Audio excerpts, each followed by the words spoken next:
Hello and welcome back to Generic Fantasy Setting number 17735, The Shards of Nyrn. This is Season 3, Episode 14, guys. What number is that in the grand total? I don't know. Lots. Lots? It's like episode... Several. 70? I don't know, several. Wow, that's high. Anyway, I'm your Dungeon Master, Kelly, and joining me tonight is the intrepid party known as Nothing Ventured, which I will let them introduce themselves in just one sec. I just wanted to go and quickly say that tonight's episode involves some political strife and discord in an elven capital. It also has... it touches on a couple of things that can be potentially sensitive and misconstrued, such as just fantasy tropes of colonialism. I'm going to do my best to not present these in ways that are echoing historical real-life things, but unfortunately, due to the way that narrative works, I can't do it 100%. There are going to be touches there because it's the experience as a historian that I've drawn from and as a storyteller I've drawn from. Whether or not I tried to distance things. So I just wanted to put that out there. And if you have any good ideas for how to spin things in a different way inside of the narrative, feel free to hit us up. You can reach out to me on Twitter. You can email me at dorktales.ca. Just, I'm always open to ideas. And I'll even give you credit. Maybe even name an NPC after you. Oh, 1 second. What was that? That's me trying to turn on Twitch and it just went like bleh, even Whoop, though the thing is turned down.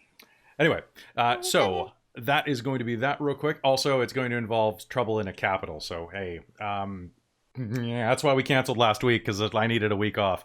And with that, let's go ahead and say hi to the party. Hello, party. How are you? Hi, Hello. Kelly. We're party. Hello. We are party. You like to party? We are party. Yeah. All right. So, hello, Mike. Hey everyone, I'm Mike, and I am playing everyone's favorite half-elf, the effervescent troublemaker, Xeno Rightwing. Hell, effervescent. Yes. What are you, like a LaCroix? That is You're like Moody enough. half elf LaCroix. Oh. Okay. Hello, Christine. I'm gonna put you second. Oh, wow. Hello, I'm Christine, and I'm playing Malia Sunsworn, the Dwarven Tempest Cleric of Vela. Hello, Winter. Hi, I'm Winter. I play Mars, the Tiefling Rogue. And Hi. no, Rogue Adding a and. little bit to that. And Warlock. Thank you. there you go. You gotta own up to this. All right. And finally, hello, Farah. Hi, Amy. It's okay, I don't matter anyway. You totally matter. I blend into the background. Only when it's Fine. green. Only when you're in the Ah. forest. Or if I'm a leopard and I have Orcs are jungle Camouflaged. camouflaged. yeah, there you go. Oh, Hi, God, I'm that's not part Amy, of their and I'm- backstory. Oh no. And I am playing Tia Armstrong, the half-orc druid. All right. And of course, joining us is our favorite NPC PC, Farah. Boop, who is down there and is voiced by me in a fairly baritone voice, but I think she still sounds like a girl, so I don't know. She sounds like Farah. She sounds like Farah, which is weird coming out of me sometimes, but I feel it. No. It's my soul. She's my dragon Sona, apparently. All right, so, hey, if you guys haven't tuned in this season, you've missed a lot. So I'm going to give you a quick update, like a little 3-sentence update on what has happened. The characters tried to discover where the next Eye of Nyrn is, only to be told that it is in another realm of existence. In order to find which realm, they have traveled to the elven city of Azabek to use this ancient elven relic of divination. While in the Elven City, they are discovering that, hey, it's not all roses here. And in fact, elves can be jerks. Not only can they be jerks, but someone might be after the players. Recently, they were at a tavern earlier this night when a crude yet effective device demolished a large portion of the tavern, killing about a dozen people, and forcing the characters to be the big damn heroes that they are and save the day. In doing so, this is a long 3 sentences, there are some semicolons, you managed to save someone's life. You saved a lot of people's lives, but one of the people that you saved was... Did someone write it down? Did I? Let's find out. Let's find it out. Uh, The drow, wasn't it? I didn't get the name. Speaker. Speaker of the Winter Tetrarch. Yeah. Yeah. Okay, I'm gonna type it in the Twitch chat just so. Okay, so it's Nimle. That is quite the name. Nimble. Actually, let's drop that second L. So it's gonna be Nim. Second L? Just Nimue. Oh. So it's gonna be Nimue Yaradin. Yaradin's actually the easy part of that, strangely, even though it's Yaruden, which just makes me feel like it's a Bloodborne name. Welcome to the town of Yaradin. Yeah. Why did I waste it on this elf? I could have had a town named Yaradin. That's true. You could have. You could I still still have a can. town named Yarden. So, Yeah. Be a really popular nowhere- name. And we're nowhere near like level 20, so this story's gonna go for a while. and I do want to say, guys, that I just backed a Kickstarter, and none of you like got hyped in our team chat, but like I just backed a Kickstarter that's like, hey, do you want to fight level 30 or like challenge rating 30 monsters? Do you want to fight Cthulhu? And I'm like, take my $60, please. Of course, like by the time that Kickstarter releases, you guys will be near level 20. I have a feeling, because the way Kickstarter works. And we'll be able to one punch Cthulhu. One punch Cthulhu. One punch! We'll be like, oh hey, you're not being very nice. Thunk. Well, at Our- that point, like we can have like some severe tactics going on here. Like Amy turns into ridiculous creatures. Zeno is sniping from the ground somewhere. Mars sneaks up behind, and then Malia can just be flitting around its head on wings. That is You're accurate. You're so I am excited. so psyched for that. Oh man! On it. All right, so Christine, hey you're guys. so cute. 6 more levels. All right, so I am anyway, counting down. welcome back. We are going to hop into game right now. Is there anything that we want to bring up before we hop in?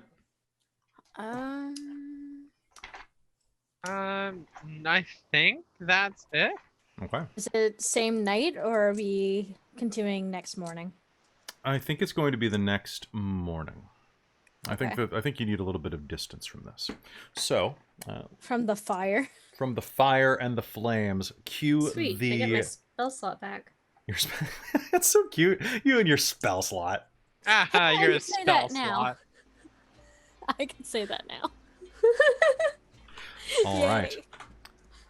The morning comes, as it often does, and you find yourselves waking up there in that bed and breakfast. Your rooms are cozy. The beds are a little short. It's what you get with I believe, a halfling proprietor. And So they're perfectly comfortable. no, for you they're great, yeah. A little thin though. Dwarves like to sprawl. That's true. All right. So, a few moments later, after you begin to let the soft sunlight bouncing off the crystal walls and walkways of Azabek beam through your windows and rouse you from your slumber, you will hear the sound. Oh, wow, I was expecting more of a noise. Hold on. Wow, these are not making noises. Fine. Ding, ding, ding, as the breakfast bell is rung. In the distance, you can hear temple bells, or at least shrine bells. This is a fairly a-religious city, ringing in the distance. And what do you all do? Do you go and have breakfast? Go meet down in the common room? Definitely breakfast time. Yeah, that sounds about right. Zeno loves his breakfast time. Now, breakfast in Azabek is a strange affair. Each of you is served a steaming hot crepe made of whatever option you chose, sweet or savory. Farah is going to choose sweet, of course, and she is going to be served... who else is choosing sweet, first of all? Yep. Sweet. Fantastic. You're going to get your calories in the day because this is a crepe stuffed with a cream and cottage cheese, as well as whipping cream, fresh-picked strawberries and loganberries, and capped with a raspberry blackberry coulis. It's going to be served with a side of fingerling black potatoes, or purple potatoes, I suppose, depending on your region, and also a number of sausages, including chicken sausage, which is something that is a bit of a delicacy around here, but is something that a lot of you probably wouldn't be used to. Yeah. Most of Toulousia usually sticks to pork and beef in their sausages because it's easy. However, there is an additional option, and that is a squid sausage. What? There is squid sausage available. Azabak is on the Thalassian Sea, so it is there are a lot of squids there, including some giant ones. And those of you who order the savory option, which I'm guessing is everybody else, are going to be receiving a quite an interesting dish. Now, this is a mix of shallots and prawns, braised over a charcoal grill, and served inside of course, that very, very full, thin, velvety crepe with a bit of mascarpone and fresh chives, and just this very light but very lemony kind of mayonnaise adjacent sauce. It's more of kind of like it's kind of like a mix between hollandaise and mayo. Very, very rich. You can feel your arteries hardening and giving you additional armor class. Finally. Is that how that works? It is. I And- never get Nice. armor class. It's true. And then each one of you as well is going to be offered a beverage, which ranges from cucumber and lemon water to breakfast beer, because, of course, there are breakfast wines as well, which are more like ciders. They're kind of about 5% alcohol, fairly low. And then as well, there is also a squid ink and vinegar drink that one of the elves in the bed and breakfast, an older, well, it's hard to tell with elves, of course, the creasing at the corner of his eyes, an older high elf who's traveling through town orders, and you see that it comes in this tiny copper goblet. The top of it is probably enough to hold 2 shots. He pinches his long aquiline nose and bottoms up.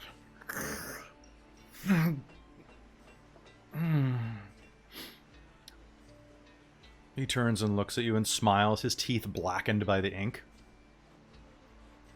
It's good. Your reaction really sells that. It's the secret to my long life. Doesn't feel worth it. I'll take the wine, please. Mally's gonna ask for boiling water, Boiling water? All right. and she's gonna pull some like black tea that she stashed away out of her bag. Sounds Like good. the stuff that will like You've got slap a you in the face. You got a gunpowder black. Yeah. You don't even know what gunpowder is, but there it is. Yep. All right, so you are served your meal. You all get your beverages and are sitting around the table. Farah leans across and... So what's the plan? What are we doing? Library? I hope the library's That not the was next spoken thing of. to be burned. Yeah, I'm. We're burning the library? No, No, no, no, we no. hope that it's not going to be. Oh. Oh, but I'm just saying that if we're being either targeted or framed for the arson, we should be careful about going places. Just saying. I feel like within the second ring, it might be better, and they'd be pretty protective of their library. It's a little harder to assassinate. Maybe. Maybe. Did Yeah. anyone see anything strange while you guys were out? Or while you were still here? No, No. no. After the 2 of you left, nothing really happened. We were just, we just left, and then boom. I more was already happening. out of there, so. Then we just keep our eye open. Yeah. Now, let me remember correctly. Last time, was it Fairy that picked up the device that had our name on it or part of it? Yes. Yeah. Have we taken a look at that and figured out what it is, what it seems to be a part of, or no idea? It was strange. It was like the side of a metal plate, but it had your name engraved into it, meticulously. Right. Right. Okay, let's just keep that on the down low. I don't know what you guys did, but I don't think we did anything necessarily. doesn't sound like us. Mm-mm. We never do anything wrong. Okay, so we go to the library. Tia, are you gonna go back to the inn and... I guess it's not really an inn or a tavern anymore. Now it's just ruins. Hmm. I mean, I've got my own stuff I kind of want to check at the library if I can, so. Maybe. Love poetry for your bar girl? I don't think I should see her again. It might be a little awkward after her workplace got blown up. Mm. Oh, Or she might need a friend to talk to. I thought she was taking you back to her workplace. No? Scandalous. No shame. We had a really good conversation about tattoo care. Sure. Like you're And not then supposed to things rub it? exploded. Well, that too, but also she had a really nice lotion. It's good for it, good for healing. Oh. And then things exploded, and that was that. So Okay. Well. I'm ready to head out whenever you guys are, but...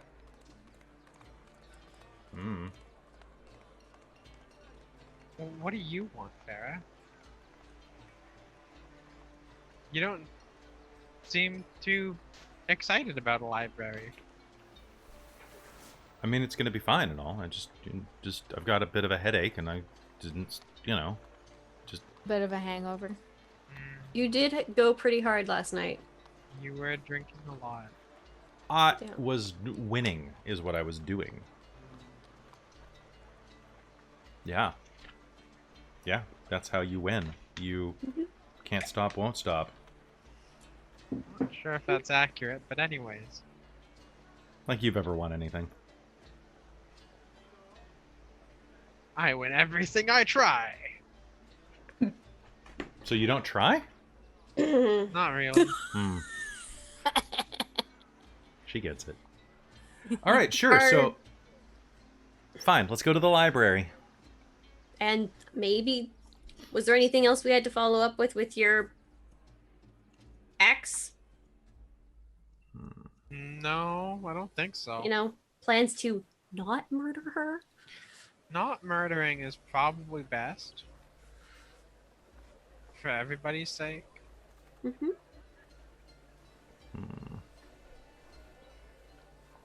Okay. I mean, we did almost murder each other the other night. But... that was before we knew. Wasn't that like yesterday morning? Afternoon? It's been a long couple days. I don't been a everything's really blurring long together. couple of days. Let's go. Yeah, Let's go. All right. So you finish up your breakfast, and the innkeep bids you a good day. Have a good time out there. Don't get in any trouble. We'll certainly try. Never do. Of course not. We get in trouble all the time. No Probably just seems to promises. follow us. We don't look don't- for it. Yeah. Silly. And with that, you head back over to the second wall and start heading your way into beyond the Mezitheris district and up to the Califeros, the middle wall, leading into the area that has middling elvish blood. The line today is actually quite long. As you get there, you are probably 15th, 16th party in line. Oh. Shouldn't take too long. Great. Good thing for breakfast though.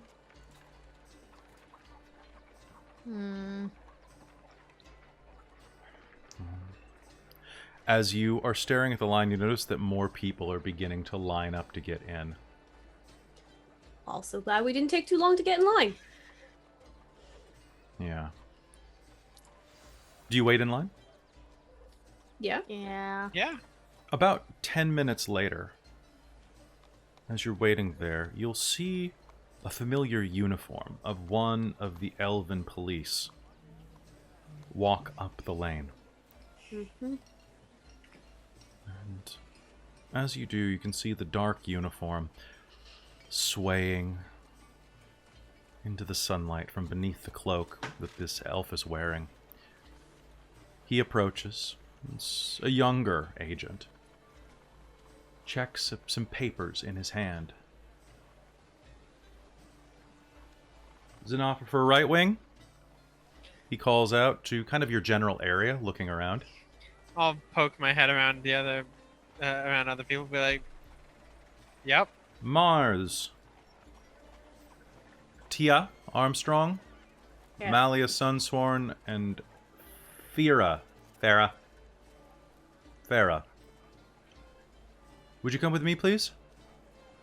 Certainly. Sure. Yep. You step over the cordons. Do you follow him? Yeah. He wanders up to one of the checkpoints, leading you there. You notice that a lot of the other people in line, elves and other working races, are going to keep an eye on you and mutter, "What's going on? Do you think smugglers? What do you think they did?" He walks you up to another. In this wall, there are quite a few lanes and doors. Think of this like a border checkpoint, like getting across the Canadian-U.S. border, right? There are a number of different gates that you can go to, each watched by an official. He takes you to one that's closed. Just tap the orb, please. The orb that monitors your presence as you tag in. I'll You've been granted tap it. expedited service into the Califeros district. That was easier. than Lovely. Oh. Thank you. That's very kind. Courtesy of Speaker Yaredin. Yeah, I was gonna say, is it granted access or invited in to speak to somebody? I'm afraid I don't have that information. However, if you would like, Speaker Yaredin's aid is available at her office inside of this district. It's just down the main thoroughfare, just before the Elderflower Lane. Perfect. But you have full access to the district. Enjoy yourself. Thank you. You. I think Malia will want to head to that really quick, Yeah, that makes sense. to the office. She just wants to check on how, make sure that the healing continued well and that everything's good. Like, no Yeah. private information Mhm. and anything like that. Just checking in and leaving. I don't want to harass or bother her. Mm-hmm. Now, She's on her best behavior for a change. it's true. Someone has to be. Especially among all you reprobates. As you move inside, the sound of nature starts to echo.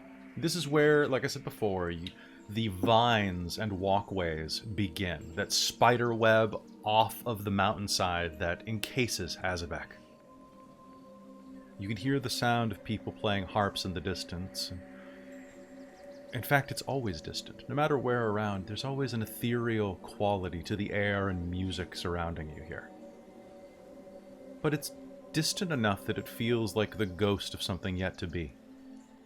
Music yet to touch your heart. But so close. A number of rivers run through the center of this district, feeding out and supplying water and additional transport on gondolas. There are large bridges of about 40 feet wide that swoop up and over, enough that these gondolas can pass under them. But there are no stairs. These bridges are swooping archways, gentle, easy on the knees and delicate, built of living trees that have been bent over and rerouted. As you step across one of these bridges onto Elderflower Lane, you notice that the bridge itself is flowering. Little white petals fall into the water, where they dance like ballerinas on the surface.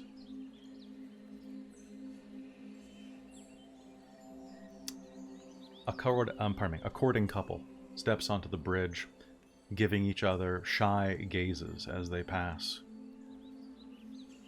Both of them young girls of maybe 200. Both elves. One wearing brilliant green dress, the other wearing something a little more common, a blue tunic, cut short enough that it exposes her thighs, and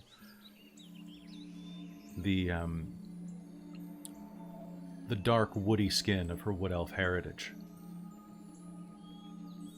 They shyly talk back and forth in Elven, which those of you who speak Elven will... they're kind of dancing around things in typical Elven courting fashion. Never actually saying the exact thing that they mean. The sky is particularly blue today, one of them says, looking at the other's blue dress. Yes, but the grass seems all the greener and is more beautiful for it, the other replies.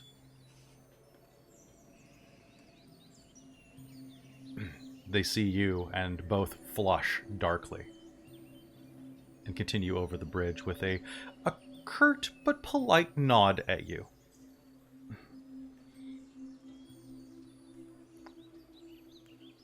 You head across. You're going to the constituency office? Yeah. Okay. You'll find it without much trouble, actually. There's good signage here. And before long, you will be in a rather pristine... It's a pristine building with sweeping archways made of those living trees. There are no doors to this building that you can see. And as you enter, you can see that there are a number of lounges, like chaise lounges, strewn around, made of fine fabrics and beautiful brocade patterns. Brocade? Whichever. An elegant marble floor has been placed that is polished to a brilliant shine. It's white marble and reflects the light through the open skylight, giving the place an ethereal glow. An elf works behind the counter, a drow. And she glances up at you. Smiles with painted black lips under heavy-lidded, dark, makeup eyelids. Greetings. How can I help you? We were hoping to see the speaker's aide. I am the speaker's aide. I am Namus. How is the speaker feeling today? We were Well-being. there. We were there last night when she was injured. We helped heal her. The speaker is alive and well. Excellent. Do you Here. have? Yes, you may speak.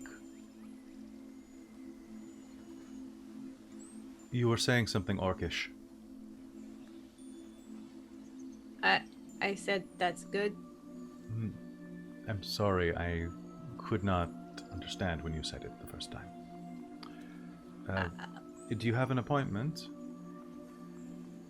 Not at all. We didn't want to interrupt her in the slightest. We simply were stopping by to make sure that my healing had gone well. Well, if you would like to make an appointment, it is quite a long list at the moment. Not at all. We wouldn't want to take up any of her time. There's no taking up time, you'll hear from a room in the back. A curtain of flowers will part, and the drow from the previous night, Yarodin, will step out. She's dressed in what counts as conservative drow fashion. Tight, supple black leathers, as well as a boned bustier that exposes the very top of her modest cleavage. you can see that she has a soft spider web veil dangling in front of her eyes, down to the bottom of her nose, and actually a fashion that Mars probably would like. And her long white hair is braided up into a single top knot that cascades down almost to the small of her back. Her fingernails are a good inch beyond where her fingertips end and are sharpened to a deadly razor edge by her manicurist. She smiles at you through purple-painted lips. It is good to see you again. Good morning. Glad to see you so well recovered. My schedule's clear at the moment. Would you like to speak in my office? Certainly. That'd be lovely. I normally would ask you to leave your weapons outside, but given the circumstance, you could have seen me dead already, so I think I'll allow the privilege. Very kind. Thank you. Please, come with me, and she'll lead you back into an opulent office. It's even more comfortable, more ostentatious than the waiting room. A large desk waits at the back, and this room you'll see behind the canopy that you walk through. It does have windows, doors. It's more of a palace inside of here with brilliant tapestries. Drow weapons line the wall, including their famous hooked blades. Short swords that look like they're still glistening with venom. And skulls. One that is mounted on the wall directly over her long chair, or her long back chair, that appears to be the skull of a mind flayer. Cool. And she will walk around and sit in her desk. How lucky that you were present in my time of need. Please, sit. Make yourselves comfortable. Anything in the decanter is yours. You see that there is a beautiful crystal decanter and goblets sitting on the desk. Okay. Yeah, Farrah's going to nice. drink too. Yep. Heck yeah. Thank you. It is a spicy wine. We're thinking like a probably like a Malbec, I think, but like a dark red. So dark that this is pouring almost like black. Cool. Nice. Well, what can I do for you? Oh, come on. You didn't come here just for hospitality's sake. Just to check in on a patient, did you? I mean, that was Most the of it. majority actually. of it. Yeah. I did not expect in the slightest that we would actually see you. We were actually. I'm sure you have far too much to do in a city this size. I was just... Actually, do you mind if I do something really quickly? Uh. Okay. Not at all. It's your office. It is. If you don't mind, I just want to be open and honest, if that's all right with you. She mutters briefly under her breath, and I need everybody to make me a... she's going to scoot up and say, "Oh, come closer." Everybody make me a charisma save. Ooh. I thought you were gonna be like roll for initiative. Roll for initiative. Oh Charisma save? no! Charisma save. Nat 20. Okay. I got that on a freaking charisma save. 16. So that actually ends up being 18. 22. Thanks. 22. Oh, no, actually 22. I forgot. She's proficient in charisma. You got a 6? there you go. Okay. And Thanks. Farrah. That's what made it so funny all the time. Farrah failed a charisma save? What? the How? balls? Because she only got a 16. You must still be hungover. Yeah. So, that makes sense, actually. Tia, So she's irritable. Farrah, and Zeno, you may not tell a lie Oh. while inside of her range. You may avoid telling the truth and may dance around an issue, but you may not deliberately lie. Okay. Is this Zone of Truth? This is Zone of Truth. Okay, so she Nice. would know that I saved then. Yeah, she knows that you save, and she knows that Mars saved. Okay. Well, and I would know exactly what this is then, because Yeah. I use this myself Absolutely. as well. You would have a good Yeah. sense of what was going on. Like Yeah. she cast the spell, and a brief shimmer of energy encircles the room and then vanishes. With my lovely new casting. magic senses, I can smell it in the air. It smells like cinnamon. Truth smells like cinnamon. Malia will compliment her on the casting. She knows what it is. She uses this. She's got no problem with it. Yeah. It makes things easier when you're dealing with negotiations. I mean, that's true. Well, What of are you course. looking to negotiate? Malia's gonna kind of going. You don't think we're gonna try and use that against you, right? The fact that you saved my life to bargain something out of me, oh no, no one would ever do that. Of course. Well, Or some fair people do. enough, though. I mean, Like, granted, we didn't even know you were the speaker. Yeah. Although we'll take stuff. Are you offering? Yes. Okay. Cool. You did me a favor. I'm willing to do you a favor. Well, here's the biggest thing that Malia's gonna be like, we really want to do this thing. What are you? Like what's the main thing we're here for. The conflux? Yeah, that's the word. Confluence? Whichever one we're looking at. the conflux? Yeah. Malia's They're gonna be like, synonyms, yeah, so. Okay. that's the main thing we want to do. So Well, I may have the ability to make that happen. without those tickets? Well, With I those mean, tickets? we You have have tickets? raffle tickets, yes. May I see one? I'll hand one over to her. Are they fake? No, but how lucky. This is a winning ticket. How do you know it's that's a winning ticket? wonderful. Oh, I'm dumb. Malia's just gonna give Mars a look of just Shock. what? Bruh. Oh, I'm dumb. How did you not get this? But Malia got it. But maybe we can ask for help for our friend who's also. I Who's your friend? I don't know her that well. She's not my friend. It is, it's a difficult call. It is. Who is this friend? Her name is Very Ashwood. She's Yeah. an ex of mine.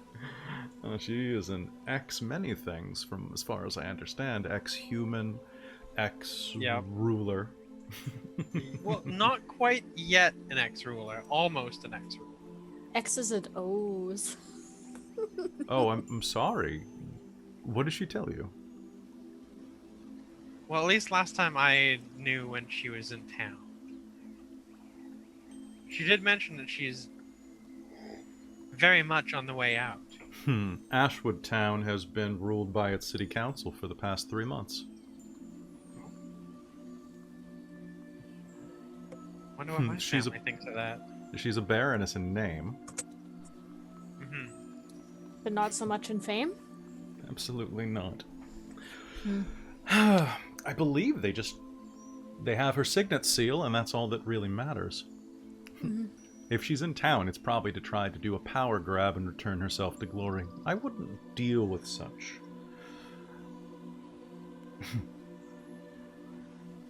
gerrymandering tactics.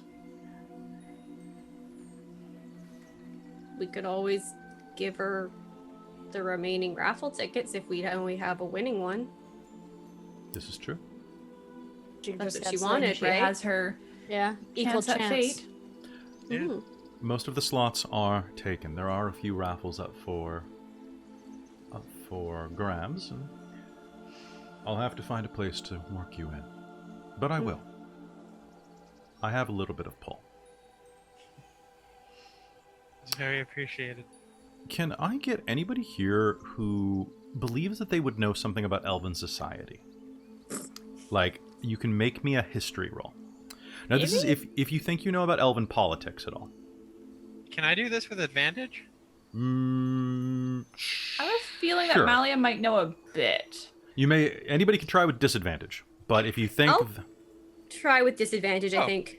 20. Because, okay, well, she might have been told some stuff. I don't know how much her parents cared. no, they didn't really talk about Elven politics very much. No, not really. 16. There's- I'm 16? assuming Zeno's parents probably talked a lot about it. Uh, To an 9. extent. 9, Of so- them not, then, yeah. So Malia, Mhm. you are going to know that basic Elven politics, the Elven society, and this is something you probably shouldn't know, but it has a well, actually, the basic structure of Elven society inside of this city and inside of the Elven nation, not, of course, in the surrounding world. The Elven nation is a united front of 4 nations. The High Elves, the Wood Elves, the Sea Elves, and the Dark Elves. All governed under a rotating crown. The Tetrarchy, with a reigning Tetrarch for each of the seasons. Zeno, you know this as well, but with your added history, you know that, of course, the Tetrarchy extends to all elves everywhere. Even if you are a citizen of another nation, you are an elf first. And I just spit on myself. All right. An elf first. At least that's the way that it's supposed to be. But both of you will know that there are 4 reigning tetrarchs. The present one that is in power at the moment is Jiris Zircosta, the tetrarch of the sea, tetrarch of spring. Soon it will be summer, and then they will be replaced by Elidor Taldinaris, the High Elf. Then, when autumn comes, it'll be Althea Lyodon of the Wood Elves. And of course, during winter, it will return to the Drow, Nimue Yaredin. You're not so much looking at just a speaker as a temporarily vacationing elven queen. Yeah. And that's why Malia is not pushing in the slightest. She's just like, you're willing? Okay, cool. I'm just making sure that was. It's been a couple weeks, so I wanted to make sure that was obvious there. This is a surprisingly Yeah, no, I did remember that part. humble domain for her to work out of. But, meh. Whatever floats your boat. Yeah, her palace is elsewhere. Naturally. Assumed as much. But I can absolutely do that for you. Why, Thank you. How many questions are you planning to ask? I was under the impression it was just one. Usually, yes. No. I wanted to make sure that you didn't have eyes bigger than I was able to provide, though. There are 6 of you. 5 of you? That. There are 5 of you. Sorry, I looked up I was like, there are 5 windows in front of me, and Oh. Farah. Wait, no, I'm Farah. Yeah, I mean, we're all here on one goal, so we're planning one. What might that be? Xeno's gonna look over at Malia like, I think it's your turn to explain this one. Honestly, like, how do you even word it? Exactly. It's such What is Malia's impression of her being a drow queen? For one. She's probably really into, like, Nyrn. There's a good chance. The drow are still devout. That's why Xeno's looking at Malia for this. Malia saved. Malia's... Christine doesn't know how to word it right now. I'm brain farting on it. But Malia's basically going to kind of, like, lay out that we're looking for... Magic item. very powerful, exciting magic item that Edagon the Wise has charged us with finding. And since he can't find it himself, I mean, at this point, she probably fucking well knows what we're going for because Zeno told that other drow. But Mally's going to dance around the subject a little. This is true. Interesting. So, Well, I can absolutely do that for you. well, thank you. Is there anything else that I can accommodate you with today? No, actually, thank you. We had not been expecting such. I do ask that you all be on your best behavior. Swinging this is not going to be easy with some of your pedigrees. That's fair. To do this, you'll have to abide by certain restrictions. What? Well, for one, because you'll be meeting in the Star Chamber, you won't be able to have any of your items with you. No magic weaponry, no weaponry at all, as much as a pocket knife, and you'll probably be evicted or killed.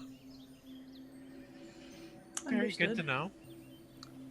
Highly acceptable. To make certain that you don't have any magical effects kept on you, aside from something innate, I see that you have some interesting tattoos.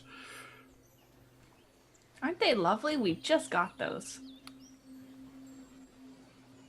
Mally's just like, "They're Because you're so not citizens of Azabak, you'll have to stay in a waiting area for a while. cool." Okay. Just to nullify any effects that you might have, or anything that you might be prepared to cast. It's, See? it should be comfortable.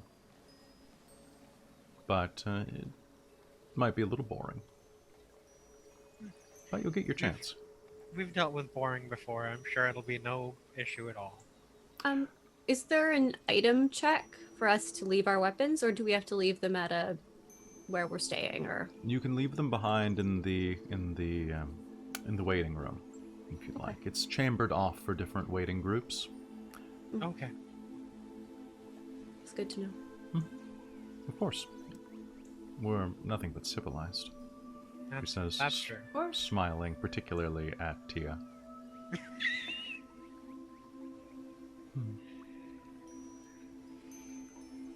Well, and being so, would not want to take up any more of your time. Mally will Actually, kind of do the very gracious. before you go, there is one thing that I would appreciate. Civility is really important. It's critical This to is true. Azabak. I would ask that, given the state of affairs in Toulousia and Thestorel, we're experiencing a tremendous influx of refugees of all sorts and shapes, and as you can see around the city, it has pushed some of the citizens' sentiments to their limits. I'm sure that you've noticed that there is a bit more prejudice, a bit more resistance to outside influence at the moment. I've never been here before, so I hadn't noticed. Well, I can assure you that it's not common. Hmm. Whatever tensions there are between those of green blood and those of red, so to speak, they're nothing like this. Which is a problem. Because there are a number of rabble-rousers following this figure called Dazarl. Some half-orc that wants to rise up and claim portions of the city as recompense for ancient slights long forgotten, 5 generations, 6 generations, 10 generations removed from him. But you, Miss Armstrong, you are sensible, you are a person of peace and honor, and yet you would fit in with them so easily if you just tried. At a casual glance, of course. We don't want any bloodshed inside of our city. It would be very useful to us if you could find out some information about Dazarl and any of his disciples. They would help me smooth things over so that you could enter the Star Chamber.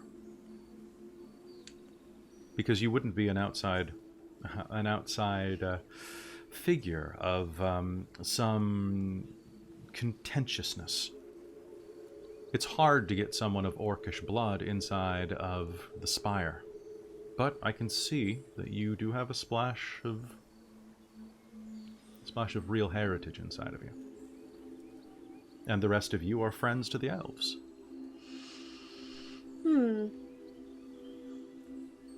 Plus, it would prevent bloodshed. You don't have to say yes or no now, but I would appreciate you to consider the offer. If you do, I will find a way to reward you handsomely for your efforts as well. I will take it into consideration.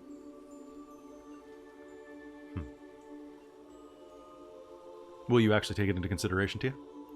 Oh yeah, she's Okay. thinking about it. Okay, sounds good. If only because she feels slightly under duress, but she'll do it. Okay. Potentially. Just making sure because of the zone. Oh yeah. It's still true, even if it's resentful. That's true. Okay, so long as it's true. Yeah. Because I don't think that spell gives you the sense of it. It just gives you. Yeah, it's black and True white. or not. It's black and white, totally. Okay. Yeah. So, great. Wonderful. Well, I shouldn't keep you. I happen to be here doing a little bit of organizational paperwork. I should probably get back to it before my next meeting.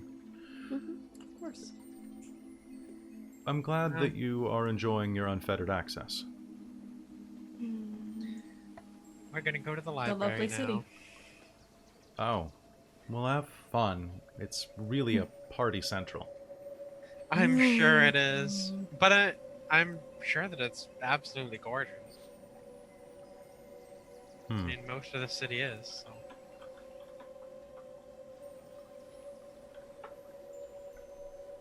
It is, isn't it? It's a little too bright for me. I feel that. And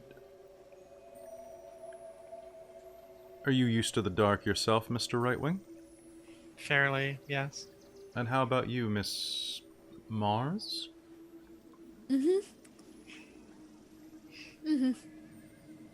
Have you spent much time among Drow architecture? Very little. Oh, We've if been you to did- one major drow city, but that's about it. Oh, which one? I can't remember the name of it. Nobody takes notes. It was so long ago! My notebook's up there. Yeah, my notebook for that is like at your house. That's fair. Which means it's right there. Well. And yeah, there was like 2 other people taking notes, so I just didn't bother. Ah. Also, I can't take them fast enough, and you always want me to answer stuff while I'm trying to write That's stuff true. down. So, All right. So, well, the one where that festival. The drow sex party. Yeah, that one. oh, Festival. With Yeah. the mushrooms and stuff. They were mushrooms. tainted mushroom batch. I heard about that. Rampaging worm. It wasn't pretty. I wasn't able. I mean, to the city was. funny accents though. Yeah, that's fair. To be The rampaging worm wasn't great. to be fair, it's actually my original accent, but I've managed to neutralize it over the years. Nobody wants to hear a queen being all. Karaki, I've got a royal decree. Right. the Some problem with some that, people but- are just so focused on that sort of thing. It is what Tends it to is. blind them to true worth, though. Well, if that's the Well- type of thing that you're interested in, though. do let me know. There are clubs in this district. Why did we go there in the first place? It wasn't for that specific thing. Oh no, it was. That's why because Mars Xeno wanted went there to. in the first place, Farrah's going to say. No. I thought we were just He wouldn't passing shut up about through. it for days. I was looking forward to it. Yeah, Yeah. you and Mars both. And it was a shortcut to where we were going. Yeah, we didn't have to cross that lightning field. Yes. Yeah. Well. If you need anything... Malia will kind of continue the segue of, oh, well, we shouldn't take up any more of your time. Yeah, we got a lot of reading to do. I have a lot of family history to learn. They have a lot of reading to do. Well, it's been lovely. You can show yourself out. She'll gesture to the door. Have a good day. You as well. Thank you Malia very will much. get up and promptly, they have been dismissed, move. Okay. Tia will nod and in a farewell and then just get out of there before she says something she regrets. Wait, she was the queen? Farrah will say as you're leaving. Yes. One of them, yes. She doesn't look like a queen. She looks like a dominatrix. And then she's going to walk outside the 15-foot circle and go... Yes, girl. I mean, both can be true. Actually, you're still in the room with her. She's going to look around and go, I am not one thing. And then is going to go back to her paperwork. Actually, given what you saw in the room when you rescued her, you're Okay. pretty sure she's a sub, actually. She might be a switch. Yeah. You know what? She's probably a switch. Yes, I queen. I could see her being a switch. Okay. Yes, queen. All right. So before long, you are all out on the road again. Okay. What do you do? Where are you headed? Library. Library? Tia's just Library. gonna start walking before she knows where the library is. Okay. Get away from there. Now, before It's long, probably for the best. you will find the library, which is built in traditional elven architecture fashion, although this building is not as natural. It's carved out of granite and marble in sweeping elven style. Mally, can you give me a history roll? Sure. 18. 18? You know what? It ain't half bad. It's a little like you're looking at it and your little dwarf sense is starting to tingle. You're like, okay, yeah, that's a pretty good one right there with the little, because you think in Scottish, I'm pretty sure. Hey, yeah, that's not bad. I mean, you could do a little swoopy there, but that's just like a little bit of embellishment that actually reduces the structural integrity of that joint. What did they use a half gaff? Ugh, half gaff. You never use a half gaff when you're doing a corner like that. Oh, but I gotta admit, the way that they've structured the window panes is actually pretty ingenious. To be able to work the glass work like that, it's quite nice. Although they'll never hold up to real time. That's just kind of like the thoughts that are going through your head. So, it is There's a certain amount of muttering happening at the same time. Sounds good. Oh, So, it is like it's a 3-story building. And it's a 3-story building of a beautiful design, multi-leveled, and held up by sweeping, kind of curling, almost like... Actually, as you see them, they look like a root system, but one that's been carved out of marble to resemble it. The way that you've seen some marble statues where flesh is being grabbed and you can actually see the contour of the flesh as it is squished down by the pressured fingers, but it's stone.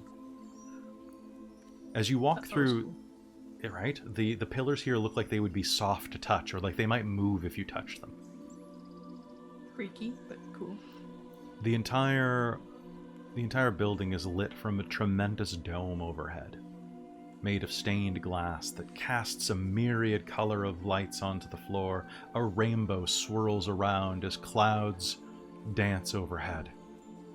Soft, subtle shifting of lights, purples and pinks and reds and yellows. In the center of the main floor, you walk up along the carved marble, and there is a central circulation desk, a large, circular help desk. Sitting behind it are several half-elves, one of which looks up at you underneath gray eyebrows that are grayed from age. He has a very prim, trimmed goatee and mustache, which seems to be a badge of honor for his human side. Do you approach, or do you go try to find it yourself in this massive structure? I will approach. Mally is gonna lean into Tia at this point and go, prepare yourself, who's probably gonna get racist. And is more offensive again. No shit. Librarians tend to be stuck up. Hello, how can I help you? We're looking for some information on family histories. Elvish family histories, I'm assuming? Yes. We do have other lineages, so I just thought that we should be certain about that. Well, who would it be? Are any of you citizens? No. No. If you were allowed into this district, you are welcome to any of the non-restricted areas to do your own research. However, with the caveat that should any items be damaged, it is a felonious act against the city. So be very careful.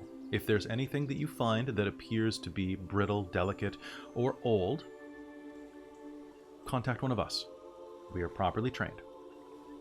Also, every item of value inside of this temple to knowledge does have a tracking mark placed on it. So be sure not to accidentally carry it outside of, this line, he says, gesturing to a colored break in the marble that bisects the desk. Yeah, that's fair. Were you a citizen, you would be able to check out certain properties and periodicals. But Makes sense.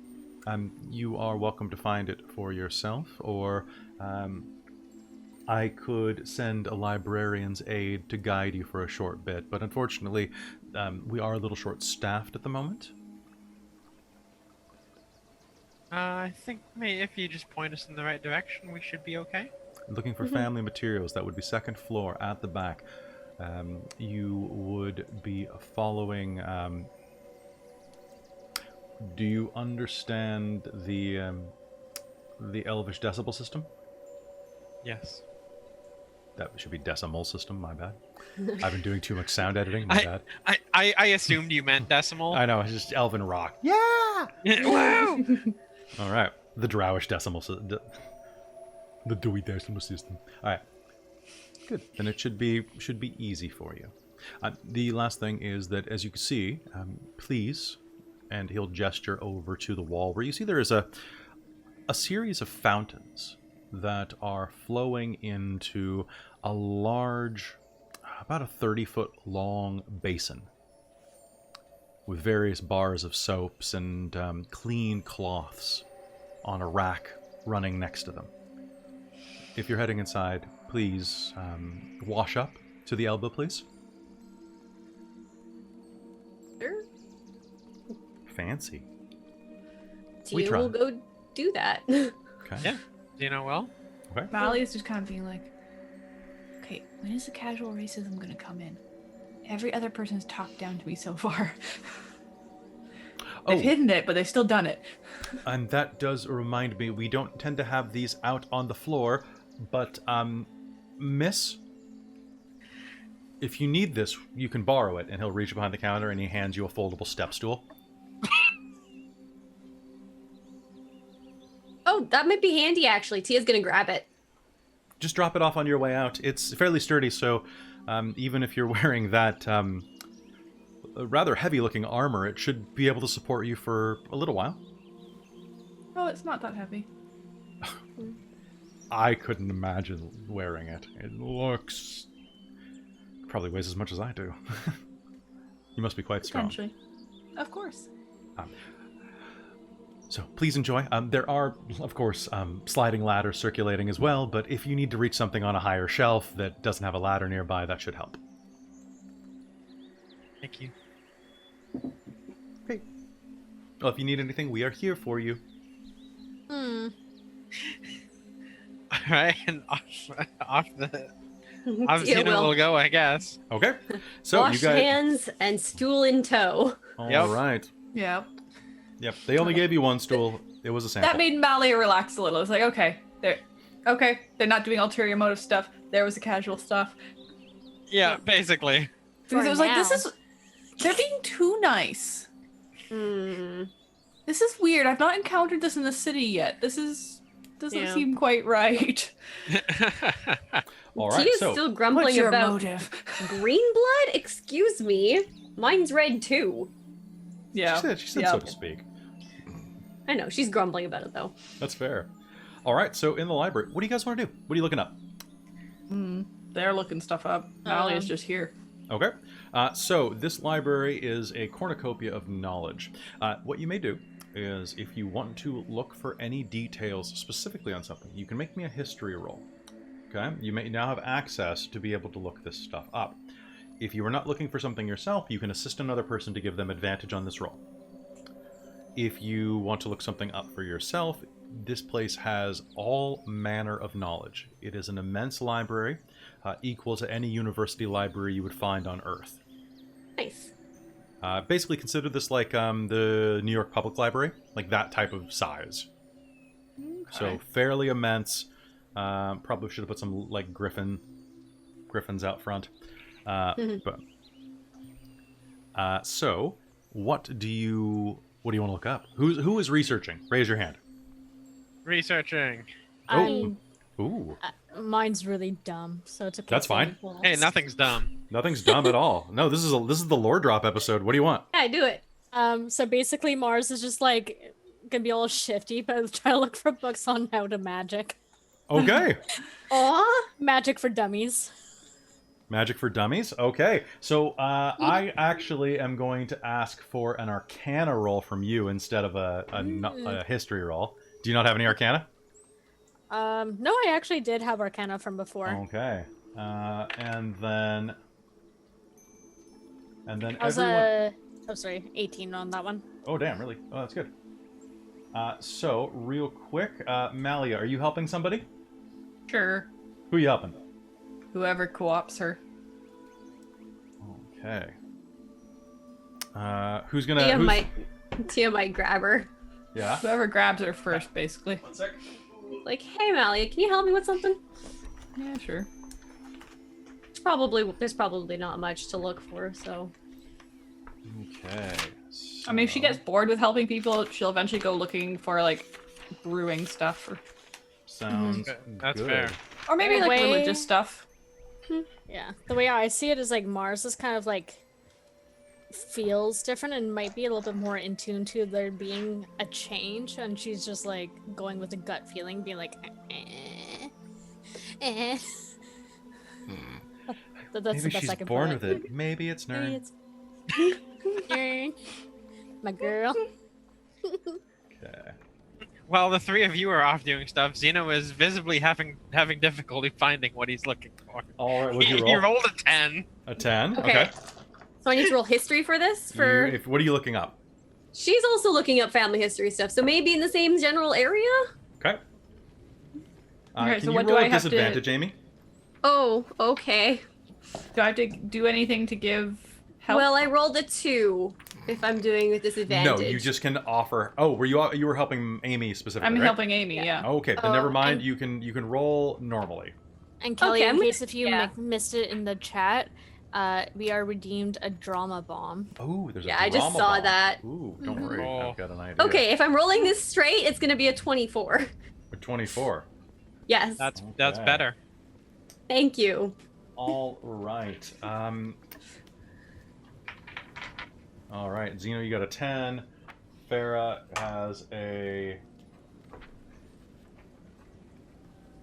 25.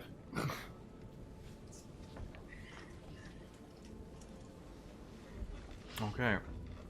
Farah goes to start researching her own stuff and perusing shelves, kind of flittering around as she does, and it's like watching there is like a little spring in her step, a little bit of giddiness as her fingers dance over the covers of books, tomes on the shelf, and move through scroll racks. But as about an hour passes, Zeno, you're going to be having no luck finding anything. You're wandering up and down the aisles, kind of like a lost child, looking around like... Like, maybe- I haven't been Like in the me. library in years. Join the lost, like, children in the library, you know?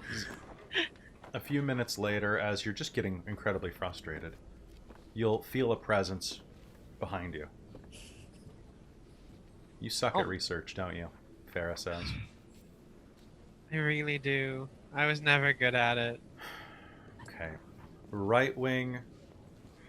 You're looking for Rightwing. You shouldn't be looking for Rightwing. You should be looking up your elven name, dummy. Oh, Just I here. forgot. Here, let me show you. And go ahead and roll me again with advantage. Which means that Farah has sacrificed her roll for you. Oh, Farah. She had a 25, too. That was pretty good. 20. 20? That's dirty hey. 20. All right. So she will lead you to a number of books on various like lineages and the history of the elven people. But that's going to take you a little while to get to. Tia, you are going to spend quite a while perusing the shelves with Malia, looking around for all manner of things that could link into your past. What's your character's last name? Like your elven heritage goes through.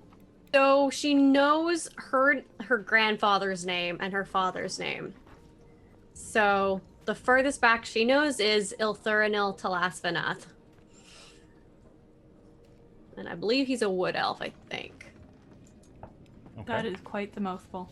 Oh yeah. Talasvanath. Yep. Right. Talasvanath. You will find eventually a tome that references the Talasvanath. It's a tome that's marked down as notable Sylvains. Well, at least that's... Do you speak Elven? I can't remember. She knows she's been learning it, so I think at this point I've got it marked down as she knows it. Okay, so 'Cause- and Christine, does Malia speak Elven? So I think we were getting taught it, like... Yeah, so we're being Extensively. taught it. So you're not exactly sure that's what it actually says on the cover. It definitely is Sylvain of note.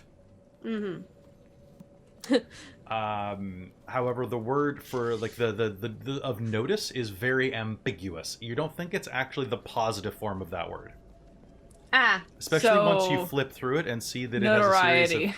of outlaws. Oops. And you were flipping through that. Now, meanwhile, over across, also hello Raid, we're in the middle of a library Ooh. trip. Across the library, Mars, you are going to find actually stacks of books. Oh no. Like, No. you are going to find, let me get a D12. So many books. You are going to find, there we go. You're going to be carrying like 6 tomes. One of them is called I Am Magic and You Can Too, by Crowrick.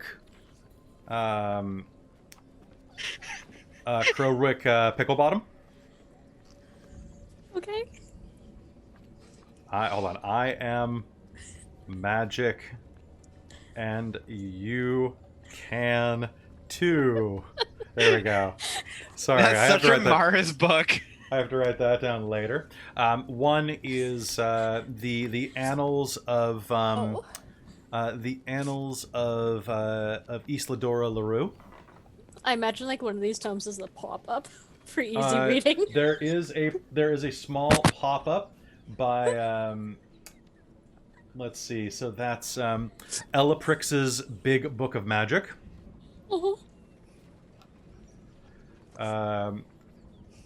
Book of Magic. Edagon the Wise has a small book there called So You Wanna Cast Spells.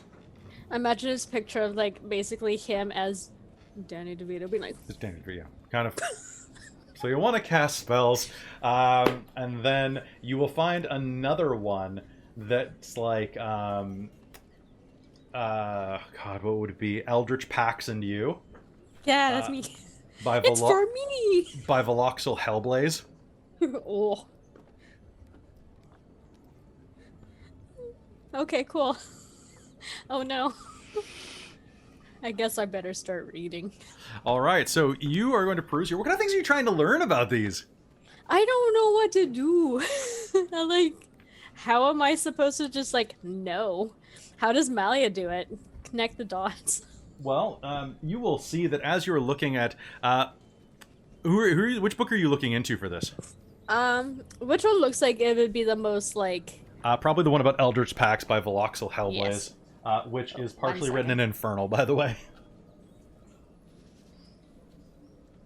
Nice. Which is going to be helpful for you. All right. Yeah. So, don't drop your books, Kelly. As you're looking through it, it does say things like, In the first age, when one swore themselves to the darkness thus swore back, and it was rad. this is basically like the slang terminology that you're going to be reading through. Yeah, and it's just like if you've seen Scott Pilgrim, it's just the email scene where he's like, "This is boring." That's what I'm imagining. She's like, she hates reading. So it's going to say a bunch of things about, like, when you swear yourself to a patron, it's a two-way relationship. And he's like, I did what now? What do? Your divine patron or your eldritch patron will ask certain things of you from time to time. Does she have recollection of that? Yeah, I think you do, actually. Because we didn't actually do that as a scene or a side scene or anything. So I don't know. That's fair. You have vague memories of the dream, and then kind of what happened down in the shrine, or the temple. Yeah. So it's like, it's very vague, but That's true. I couldn't picture what it's talking about. I'm like, I don't know. Can you roll me a d6? Sure. A D6? Yeah. Like a D6. That was a 2. A 2. Okay. As you are looking at this, you are going to feel a dark shiver run up your fingertips as you flip through the page. And you just get the sense that you're being not watched, but experienced. Eavesdropped? No, but it's from inside of you. Hmm. You feel a connection deep in your soul, like a tether leading you further. Actually, it kind of resonates with the crystal shards that you keep near your chest. Oh, hey, I like this thing. Yeah, this thing. Oh, good, good. But you can feel your relationship with Nyrn, actually, as you concentrate on it. Hmm. Can you roll me a d6 again? Yeah, sure. 1. 1? Okay. Oh, all right, well, that makes sense. And one more time. Oh boy. Sorry, I'm I'll seeing do the it. random things about you. 4. 4. Yeah. Okay. It's you rolled that your binding mark is your tongue is a natural color, but I think that's kind of stupid. Mm-hmm. That's kind of dumb. Yeah. So in that case, I mean, you're already a tiefling. You don't need to have a binding mark. Like that's kind of your thing. Yeah. But as you are reading through this, it appears that you draw your power from this pact, which means that your power, whether or not you remember agreeing to this offer, maybe it was forced upon you, but everything that Veloxel is saying in this book is that your patron owns you. Nobody owns me, only I own me. Not anymore. No, Mars, no. Your divine powers will grow in time, with proper dedication. Okay. Here are some known things that people can do with pacts to the elder gods. And then it's just like listing all sorts of cool stuff. Ooh. Which version of Warlock did you pick again? You did Hexblade, right? Hexblade, yeah. Yeah. Okay. So there's not terribly much about Hexblades there. And actually, you will not read anything about swearing to Nyrn. There are all sorts of weird pacts inside of here. There's pacts to genies, pacts to ancient dragons. You will see that one person, apparently, this book's probably about 300 years old. I'd say that 200 years prior to the writing of this book, I took note of a strange occurrence. There was a warlock reported who had sworn himself to a strange lord of a demiplane. Lord. A dark master of undeath and magic, drawing this wicked power across the realms. The full name escapes me, but I do remember that the being that this patronage stemmed from. The full name escapes me, but I do remember the word Strahd. No. There's an optional download that you can get on DM's Vault where it turns him into your patron. That's hilarious. Yeah, you can play someone, a horrifying. warlock whose Strahd is the patron for. No. We'll talk about that later, Winter. Oh boy. All right. Okay. Big nope. Big note, but it... and you will see that there's an etching of a rather handsome man in his probably 40s with kind of tapered ears and long black hair, a widow's peak. Well, actually, then. Yeah. This was recovered from the scene of the warlock's eventual demise. Oh my. Then there's notes about how the guy was hunted down and murdered by townsfolk with pitchforks and flaming torches. That's unfortunate. As you're flipping through the book, a lot of warlocks go out like that. Oh, no. Oop. Eventually... And then, of course, the thought is like, I'm not going to do something stupid like what they did. Eventually Veloxel ends up like just putting a notation that says "see previous entry" for cause of death. Because it takes a while to write out lynched by a mob, then lit a fire, and then poked with a pitchfork until the blood stopped flowing. You know. Yep. Yeah. So I get the point. Yeah, you get the. Well, I mean, like, hopefully you won't get the point. Stabby, Hopefully. stabby. Okay. Meanwhile, Tia and Malia, you're going to look through that book, and as you go through it, you're going to find that, yes, there is mention of a name that's very similar to Talis Vanoff. Talis Vanire.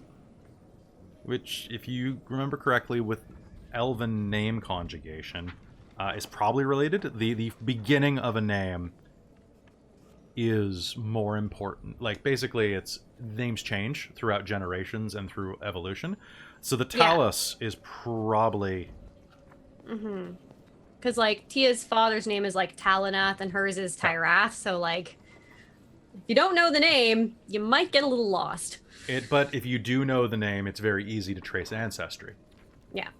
So what you will see is a single sentence after perusing the book for almost an hour.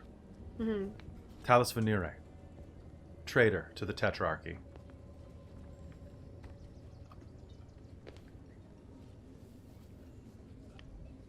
Maybe I should get Zeno to translate this properly for me. I don't know if I'm reading this right.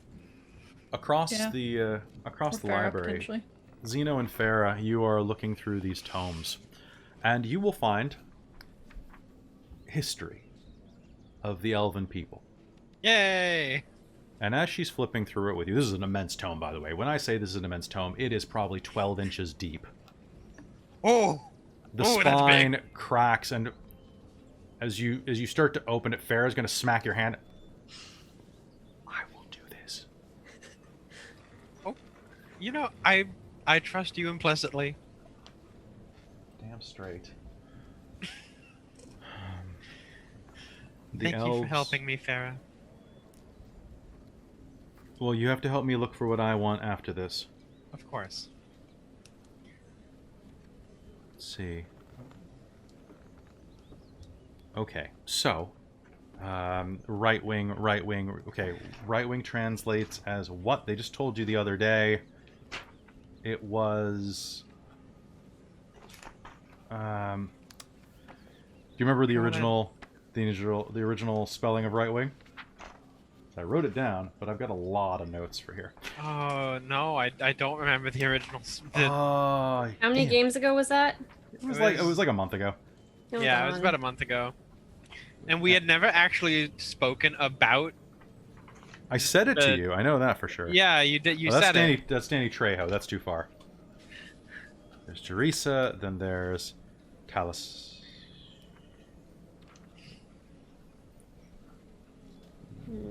Conflux. Merchants. Let's see. So... Boop, boop, boop. This is very important, guys. Don't mind me. Ooh, it's Talthian Miracle. I like him. Alright, so basically, she looks up your elven surname, which is in my notes somewhere, and, secondary screening about that, about foul morale. Wow, God, I have a lot of elven words in here. Elven words are a pain. They're kind of just like seeing if your tongue can do gymnastics. And, alright, so, as you were looking through these books, she will eventually find an entry.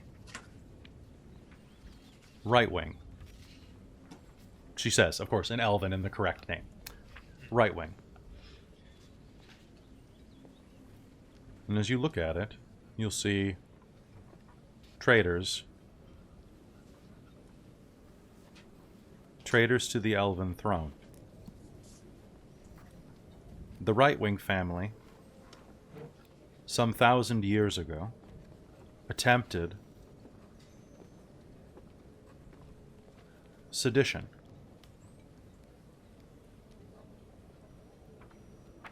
After the establishment of the Tetrarchy and peace returning from the Elven War, the War of Four Nations, the Rightwing clan thought to destabilize it, hoping to return it to singular monarchy. Oh, no. Due to their own high blood can be translated in many different ways. Could be translated as royal blood, potentially. Of blood of note is literally what it is. They were allowed to live in exile.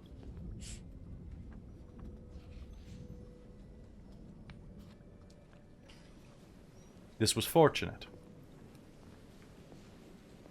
for they had attempted to seize the Thorn of Arcadia. Oh, man. Which was returned to the Spire. It was the Witch of Acadia? The Thorn of Arcadia. Which, you can make me a history roll about that. Just flat, please. 19. 19? You've heard the Thorn of Arcadia. The Thorn of Arcadia is the elven version of Excalibur. It is a divine symbol. It is the first weapon that was brought across from the Feywild when the elves came to this world. It's a magical, an incredible magical item of great power, and a symbol of true rule. Your family tried to steal a magic artifact to restore the monarchy. The Thorn of Arcadia is, in particular, and this is in the book as well, if you need a little more information, because Farah's curious as hell. The Thorn of Arcadia is a magical relic that determines who is going to be, who is the rightful heir of elfenkind. However, unlike most relics, it is not hereditary in the usual sense. Most hereditary, if you inherit something, who normally inherits? If you have Kin. It goes to the furthest of kin. The bloodline that wields the Thorn of Arcadia goes to the youngest member of the bloodline upon maturity. Which has led to a series of troubles. The magic flows basically. Picture bloodlines flowing like a river. The one that goes the furthest is the one upon maturity that receives the blessing. Which means that someone has a child. They can be usurped. You can kill your younger brother in order to gain the role. You can. You're always in threat of losing power, but it's quite potent. Zeno, can you make me an insight roll, please? Yes. Oh, I gotta hydrate. Yes, I can. Ooh, that's a good one. That is 22. Cool. Where are you and your family? The youngest. Are you the youngest? Yep, he is the youngest. Huh. That's neat. Yeah, yeah, yeah. He is. I'm almost positive that he is. I already know, but Yeah. you are. Yeah. Oh man. Yep. The youngest of them being Zeno. Well, wasn't something going down with your sister? Mm-hmm. Yeah, she's a vampire. Yeah. She sold her soul to Cresius. Yeah, it happens. More often than you'd expect. Yeah. All right. Oh. Okay. So. So wait, what is this? What are you saying here? Is this? No, I think you are not a prince. I've always called myself one, haven't I? Yeah, but this is like an emperor, like an empress, principer. I mean, Principal. Principal would go with my name. It really, yeah, it probably would. I You're think- not. You're Supreme Leader? It sounds a little iffy. Racist-y? A little oh, but you'd fit right in. Oh no, I don't want to be. Aw. Do you have to become a racist to be an elf, or is it just like a perk? I mean, it's pretty encouraged. Yeah, generational racism. That's great. You Yeah, and your elf but privilege. oh, but hey, I try not to be.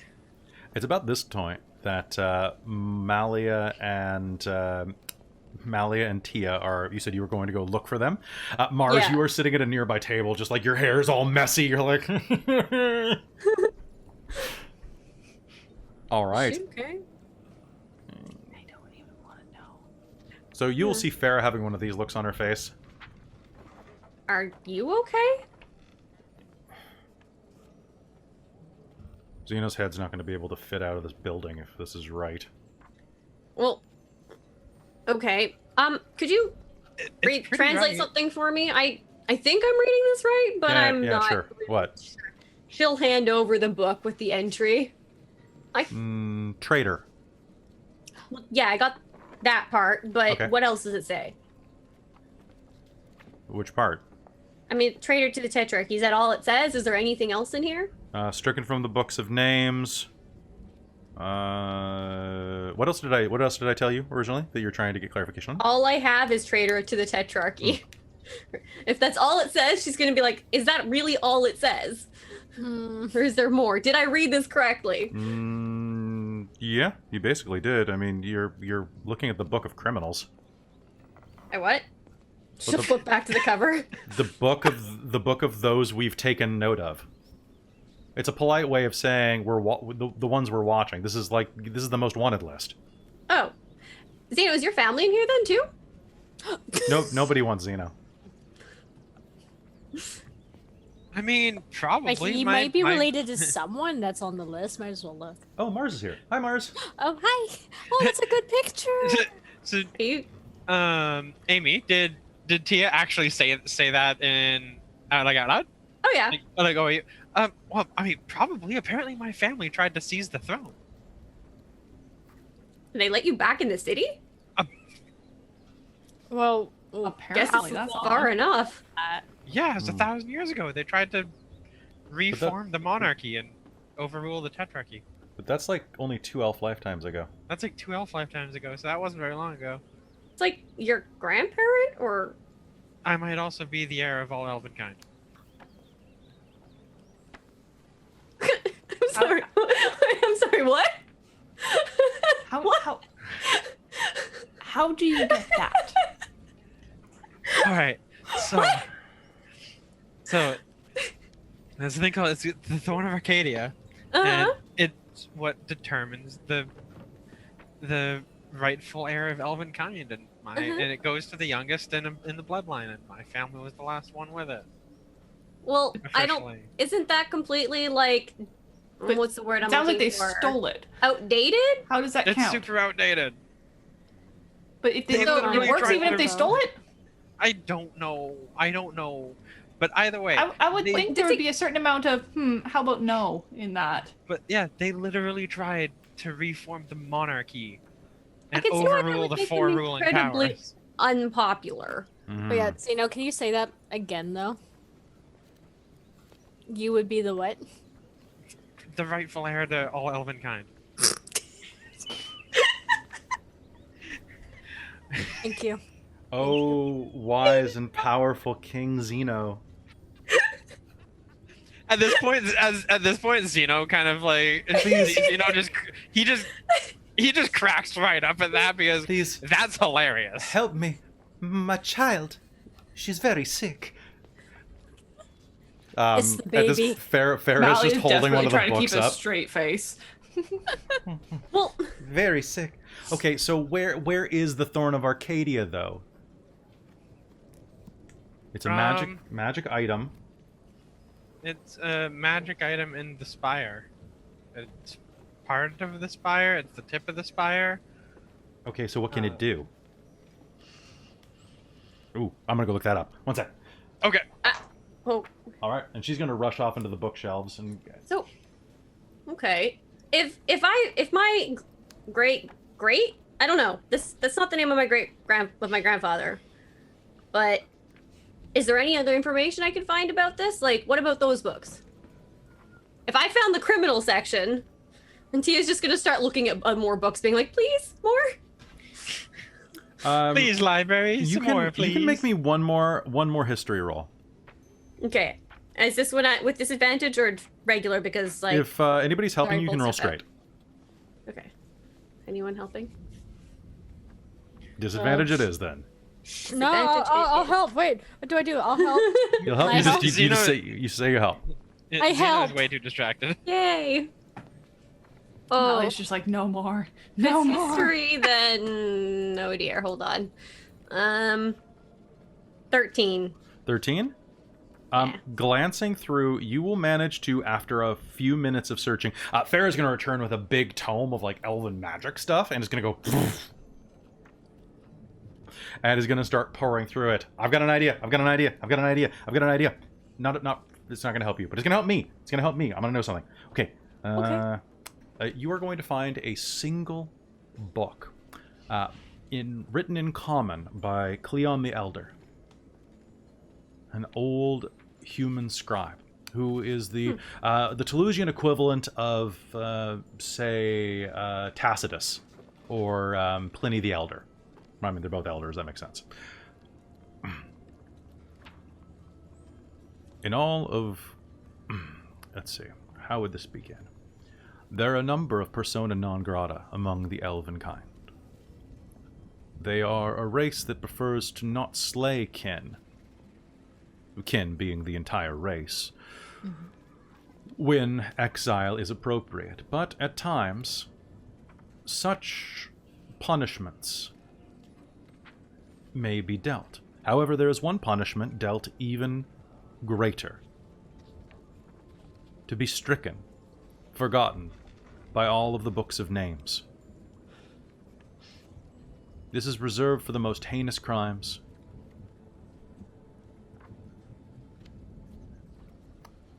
to be forgotten by those with memory that lasts for millennia is the greatest insult that elven kind can offer. What the fuck did he do?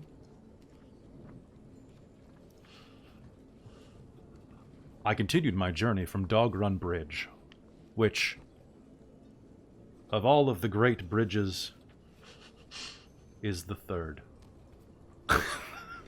Sorry, it's my favorite quote from Cleon the Elder, and I had to drop it again. I'm like, I've seen that before. Yeah, I've seen that quote. Damn straight. I had to look up what Cleon's name was from season 1. Okay. So with that, Farah is going to continue looking and say, okay, this only raises more questions. What? What? What questions? Look, I'm finding nothing. What have you found? Well, I found a bunch of stuff on this Thorn of Arcadia thing. It's like this badass sword. Oh, I like badass swords. Yeah. For a badass bow, but I'll take a sword. Maybe don't say that. Don't say that out loud. It's, check this out. And she'll show you a diagram that shows this kind of like the haft of a sword. Like just the hilt and pommel. Jutting out of this is all a sketch of a glowing crystal in the center of an opulent chamber. And so it was that the Elfenbein was returned. Wait. That word I've heard. That's the magic artifact that you guys need access to. And its powers codified and tamed by the power of elven kind. So is that the same thing then? It looks like Or they hacked it with a sword. See, look. just stick a sword in it and it works? Yeah, you got literally a sword and a stone here. I did. There's not much here about the damn thing, like the Elfenbane. Right. Hey Kelly. Yeah. So the sword. Yeah. Is it the one that Zeno has in his bag? That he has the hilt for? It is not. Oh, thank God. No. That'd be great. Just kicking around your backpack the whole time. It's like, wait a second. I was unsure there for a second. Like, wait a minute, is this weird family heirloom actually ridiculous? Okay. Is there any chance that we have picked this up at some point, or no? Maybe. I don't know. You don't know what's in your bag of holding at this point. Honestly, we don't. Just say like it had been returned though. It did. Yeah. Yes. So you will see that there is the hilt and pommel of a sword sticking out of the side of this glowing crystal. It says the untapped magic of the Elfenbein was tamed by the might of Arcadia.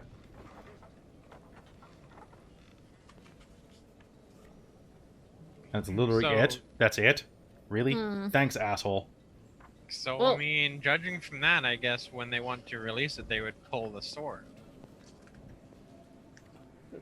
Maybe? I mean, I don't really know. Okay, I need to learn more about this Elfenbane thing so I know how to... That might help us figure out the wish better, or the That's question. Questioning thing. While you're doing that, I'm gonna go look more about why these guys are so Can I get a freaking perception racist. roll off of everybody? Yeah. Oh no. Oh no. 24. Well, that's middling. 17. You are going Nat to 20. smell... Oh god, all of you succeed. This is so good. 21. Oh my god, all of you succeeded. All of you are going to smell smoke. Not again. Where? Smoke is billowing out of one of the lower floors. You're up on the second floor, and you will hear a voice suddenly echo over the entire library. Attention, attention. This is in Elven. Attention, attention. So, tilamare, tilamare.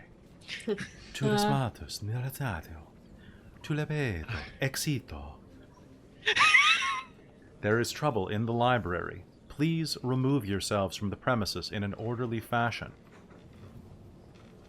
Should you require assistance, please call out to the librarians, and we will assist you shortly.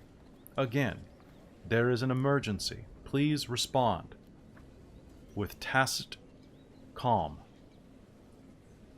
I think we should go. And then you're going to feel... Ooh, actually, I need to do one thing real quick. Oh man. Perfect. Ooh, one moment. Probably not perfect for us. You are going to all hear... And, my stealth is +4. No, you guys all beat my stealth. Damn it.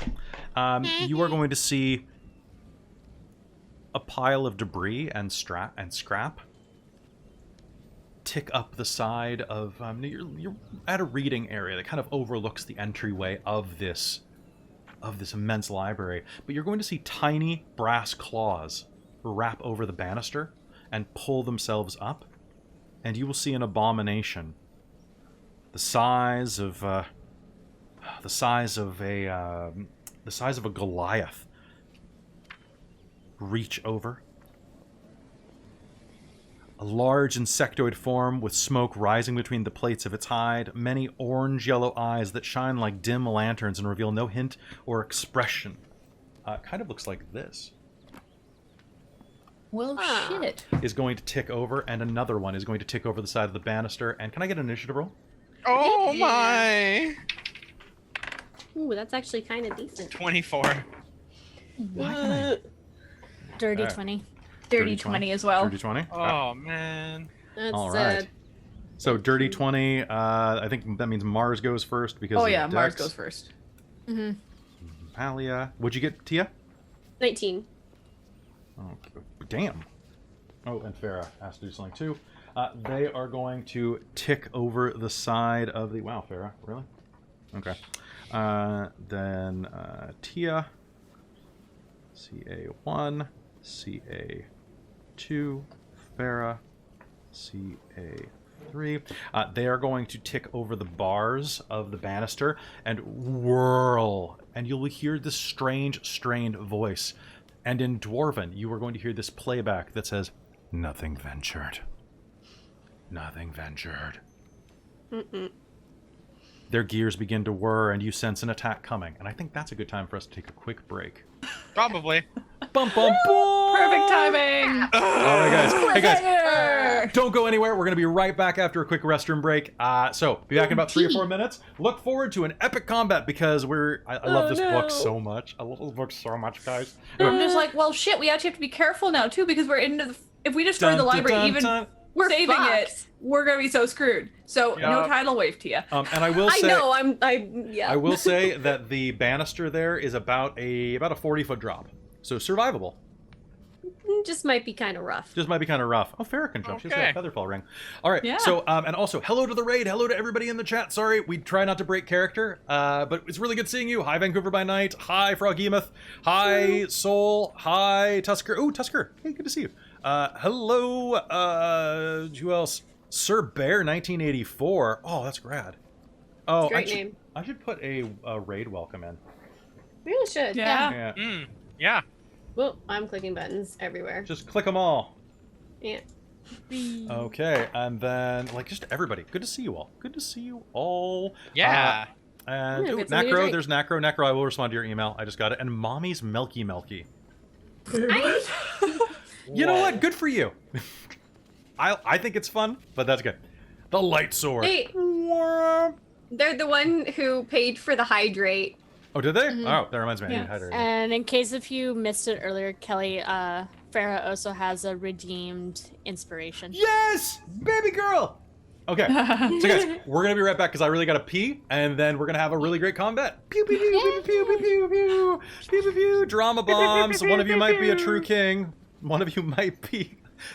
Is that the drama bomb? I'll check that off. And Mars, that true Tia king. might be a treasonous descendant who could be murdered as soon as your elven blood is revealed. But more about that in a minute.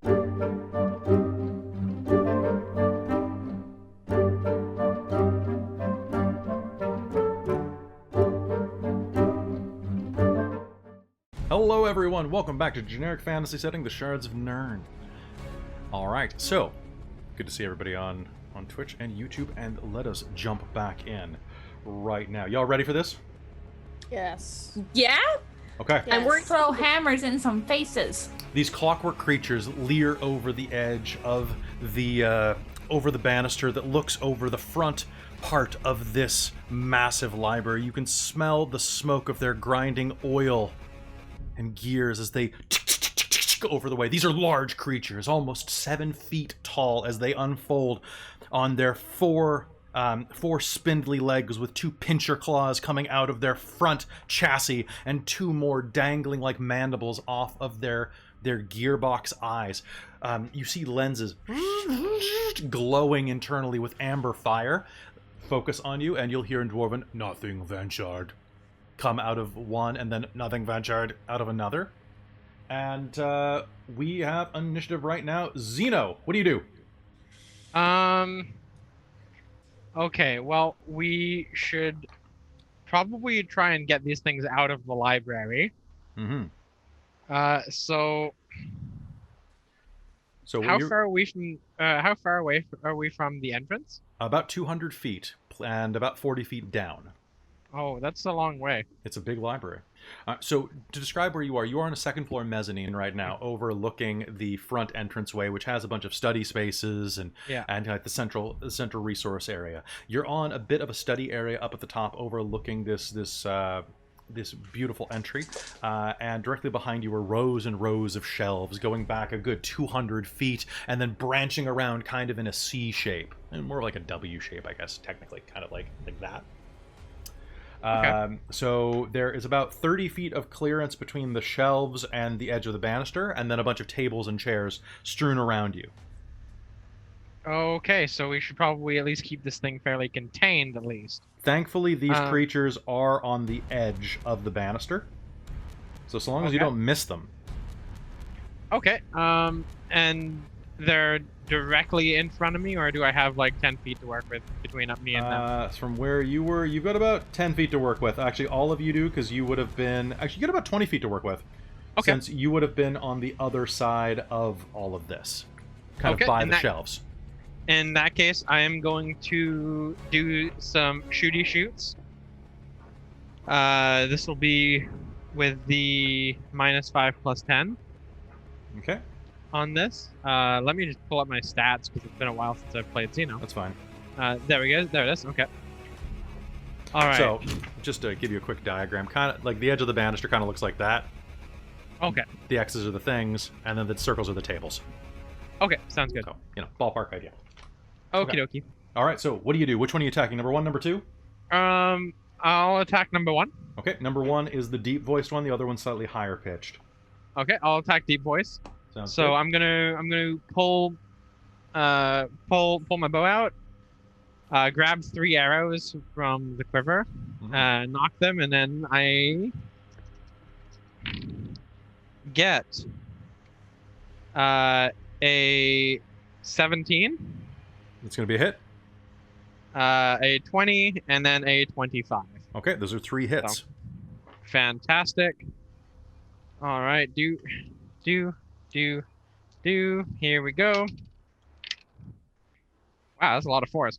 Mhm. Okay, so that's 16. That's 20. What do I add onto this? Plus 17 damage. So okay, so calc 17 times 3 plus 20. 71 points of damage as the 3 arrows fly out of the bow and strike this thing in center mass. Okay, they are going to strike it in center mass. You're going to see all sorts of sparks and gears and a billowing amount of smoke and fire erupt out of it, and it's going to start ticking to one side, its arms clawing the air. Nothing. It's still coming, but it is badly damaged. Oil begins to spew out of it, and Farah's going to make a high-pitched noise as the oil starts to shoot toward the book stacks. Mars, you're up. No! Mars, what do you do? All right. So how big are these things again? They are about 8 feet tall. Oh. Okay. Well.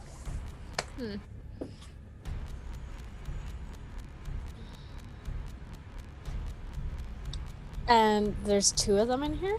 There are 2 of them, yes.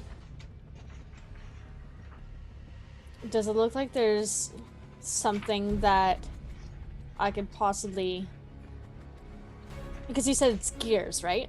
Yes. They are clockwork creations of gears and spikes that are whirling around and like kind of just pinching the air, and it smells like they're like burning oil to propel them. I wanted to see if I can like leap and like get on one and try to like deactivate it or see what's running it. Sure. You think at this point you might be able just to jam your dagger inside of its gears and finish it off? Yeah, could I try that? Yeah, you totally can. Go ahead and make me some attacks. Okay, cool. They're definitely constructs, though. I'll give you that Okay, one for yeah. free. Sweet. Okay. So I rolled a 19. 19's going to be a hit. So leaping forward, you straddle on the back of one, dodging its gears as it tries to grind your flesh into it, and... And I just take the dagger and... All right, roll me as best as I damage. can. Neato. And this is just a single dagger. This is a single dagger. I'm saying you're probably attacking the one that Xeno was attacking? Yeah, helping out. Sounds good. Oh, there would have also been a +2 on that one too, so 19 would become 21. Does that change anything? Nope. You're still No? hitting Okay. it. 10. 10 points of damage. All right. As you stab your dagger into the mechanism, or kind of where its neck would be if it had a neck, there is going to be a spark that erupts out, and I need you to make me a dexterity save. Oh, I'm good at that. You are. 23. 23. All right. You will see the metal inside of it start to grow white hot as you puncture its power core. It ignites in a fireball. Which way are you leaping? Because I believe you have uncanny dodge. So I don't think you're going to take any damage from this. No, I'd probably leap back the way I came. Okay. So leaping over, you are going to be able to hit a table and flip it up so that it takes all of the damage. As this fireball just blows about 20 feet up. Oh, pardon me, only 10 feet up. That's nice. About 10 feet of just fire erupts, singeing the roof of the mezzanine, pardon me, the ceiling above you, which is the floor of the mezzanine above you. And you are... What, shouldn't actually touch the books? It shouldn't touch the books, thankfully. All right, so that one is destroyed. You and Xeno took it out. Congratulations. All right. Heckin' hey. Malia, you're up. What do you do? Okay, so Evasion, thank you. question. Yes. One of them spurting oil? Not anymore. It just blew up. Okay. So the one that Xeno shot started like spewing oil out as it was damaged. The other one seems Okay. to be like perfectly fine. And it's right on the banister still? It hasn't climbed over yet? It's kind of like, yeah, it's just reaching over now on its insectoid 2 legs. hammers to the face. Okay. Spiritual weapon and... Okay, make me 2 attacks. Okay, I'm going to cast spiritual weapon at a 3rd level, I think. Let me just double check that. I think that's the right one. I want to do that. Yeah. Oh, it's every 2 slot levels below 2nd. I don't understand why they say when you cast it with a spell slot of 3rd level, it's then every 2 spell slots above, it's an extra d8. Because that means that you should only be casting it with 4th level or up. It's a stupid way to word it. Never mind, I'll cast it at 2nd level then. Sounds good. All right. Okay.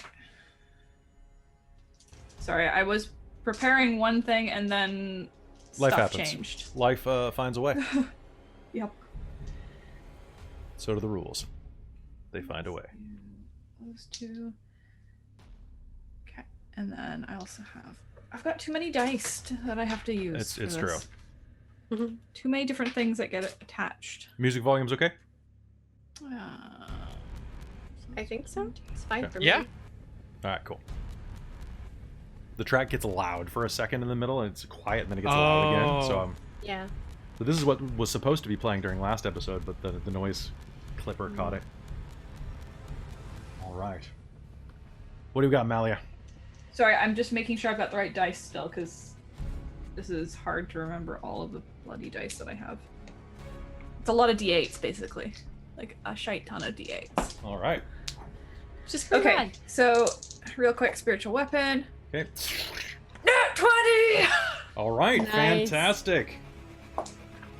Okay, so, for spiritual weapon, that is...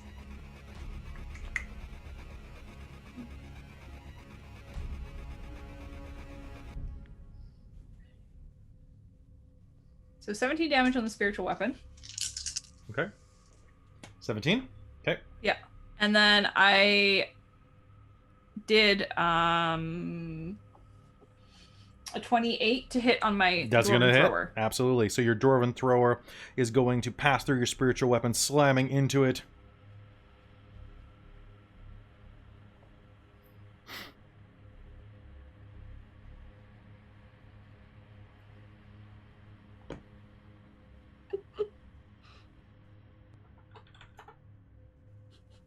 $30 damage. 30 damage on that. Was that the... Because that includes Oh. Divine Strike on it. All right, so lightning erupts out of your hammer as it surges across the room and slams into this.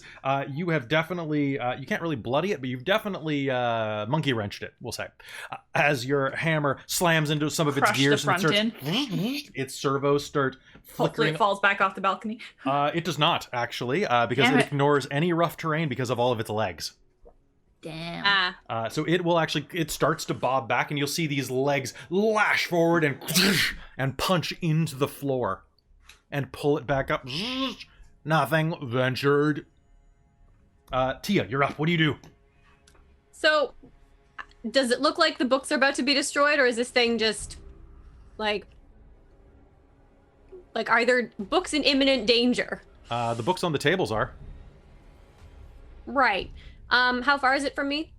From you, it is 15 feet. I'm gonna turn into a bear and launch myself at it. Okay, sounds good. All Yeah. right. Excellent. What are you Yeah. trying to do? Just hit it? I just want to try and wreck it as hard as I can. Okay. So just give me a hot second here, because that... Yeah. Okay, hold on. What do I roll for that? That. Right, I get 2 attacks, because I have multi-attack. Okay. Shit, I don't think either of them hit, though. Okay. Unless, 16? 16 hits. Oh, 17. 17. 17 also hits if a 16 hits. Yeah. So 17, and then the other one I rolled a 2, so I don't think that hits. Probably not. All right, so you No. lunge outward, Yeah. slashing into this, Mm-hmm. biting into this mechanical creature. Yeah. And your And weapons then count we as do- magical, so You do. So it's just doesn't do a huge amount of damage, but that's probably a 14. 14 damage. Yeah. All right. You are going to rip one of its mandibles off. It shatters on the ground, and oil is going to spew onto your fur. Claws. Okay. Nothing ventured. And how many attacks do I get? Multi-attack 2. Ooh. Yeah, I'm gonna use that as my bonus action then. No, you Okay. don't get a bonus action. Mars, what's your armor class? My armor class? Yeah. 4. Because I don't think it went up when I multi-classed. Your armor so class wouldn't be 4. It would be like 16, 17, something like that. Oh, not the AC counter? Just your entire AC. Oh, then yeah, it was like 17. 17. All right, that's going to be 2 hits and is it 3 hits? Yeah, I'm sorry, Mars. Okay, so one moment while I do that. Mars, as you duck beneath the table, you are going to see that like some chunks of the table as it exploded have taken to the air, and bits of like particle board, or yeah, they're using particle board. Yeah, bits of wood shrapnel starts falling, and as you duck down and kind of catch your breath for a second, you'll notice that some of the splinters in front of you float in the air for a half second longer, as if they're hitting something that you can't see, and you are going to take 2 slashes directly across your chest. That is going to deal you 10. The first one is going to be 10, Oh. 14 points of slashing damage. Okay. The second is going to be 8, 12 points of slashing damage. And may I do a react when you're done doing this? You can react to one physical attack. Okay. And I believe that... Can you know what the damage is first on that? Let's double check that real quick. So that is your uncanny dodge.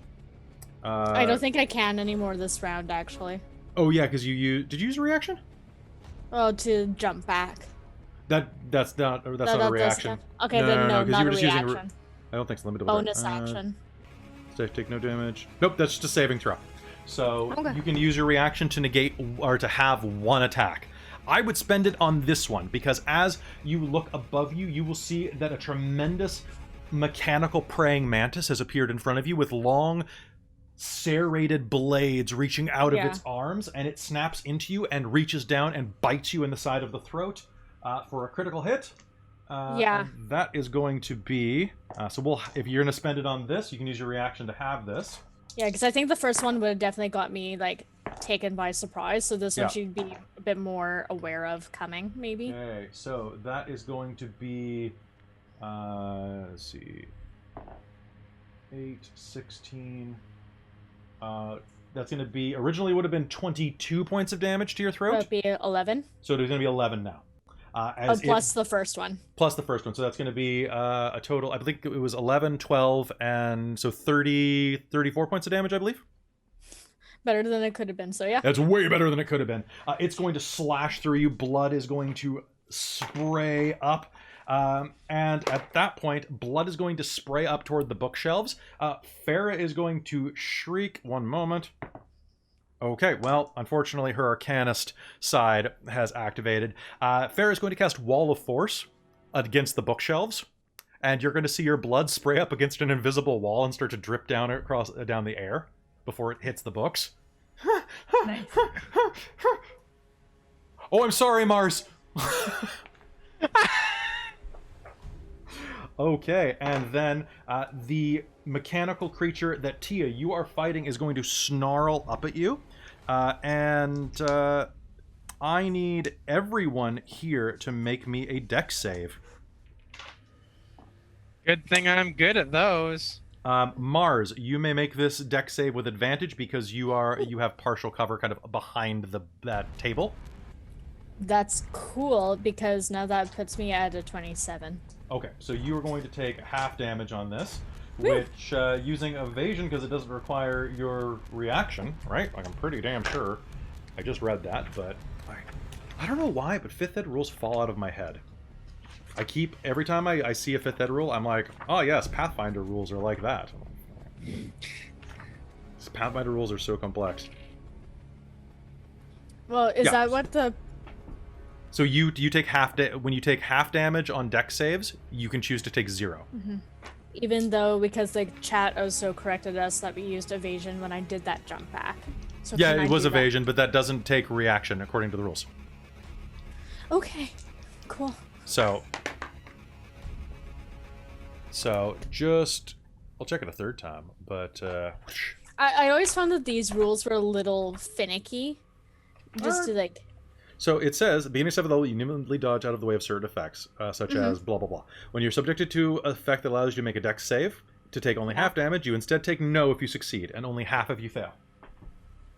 So did I succeed? Yeah, absolutely. Like a 20 whatever? Absolutely. 27? Yeah, so that means I'm not taking any You're more not taking damage? any. You're just going to hit the ground. Okay, you got a 2?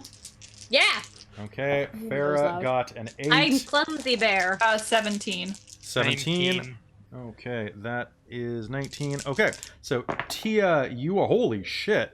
Oh no. Tia, you are going to take 37 fire damage. All right, I immediately drop out of wild shape. Okay, so splash the rest over. Everybody else is going to take 18 points of fire damage, except for Farah, who's going to take 9. Okay. Basically, it's going to rear back, and you'll hear nothing ventured, and a tube in its mouth, well, where its mouth would be, is going to open, and oil is going to shoot out, and you'll hear tick, tick, tick, tick, tick, tick, tick, and it's going to ignite this fireball that erupts in this area, and it's gonna buff it off the wall of force that Farah put up. But I need to make a Constitution save, sort of, for the. Let's see, Mars had 6 books out. Oh no. The books have Oh to do no, with those Constitution books save? are destroyed. Oh no. We're fucked. And I will say that the giant tome of Elven history is okay. And however, the giant tome of magical elven items is going to catch fire. Fuck. So the others are blown up by that, and now we are at the top of the initiative with Zeno. So There are 2 of these. One of two them of is these like things. right next to you now. crap. And it's going to turn and look. Nothing ventured. And is that the Zeno. one that's already been hit pretty hard? No, this is the one that came out of invisibility. Oh, the praying mantis. This is so there's a mantis, and then there's like kind of a beetle. Okay. Okay. All right. So praying mantis is like within 5 feet. Yes. Actually, Okay. within. Yes, actually, it is. Damn. Because you were right next to Okay. you. Because so you and Mars were right next to each other. Then she leapt forward. Then she leapt back. So yeah, you're basically right next to each other. Okay. Well, I want to try and get that thing away from here. Sure. You gonna try to And- run? Is so this it came out of invisibility, but it wasn't like. Was it like flying in? Or You don't know. It was invisible. It was invisible. Okay, so Yeah. it was on the ground when it showed up, basically. Yeah, it was on the ground when it showed up. Oh, okay, okay. That's Basically, Okay. like it just was standing behind Mars and tearing into her all of a sudden out of nowhere. Yeah. okay. Well, I'm too close to shoot it. Okay. So I guess I'm going to try scimitaaring it. Oh, Okay. or I could shoot with disadvantage, right? You could also you could just take the attack of opportunity if you wanted to. Oh, yeah, I'll do that. That's probably better for me. Okay. Yeah, I'm gonna step back, What's your armor class? and it is 17. Your speed drops to 0. What?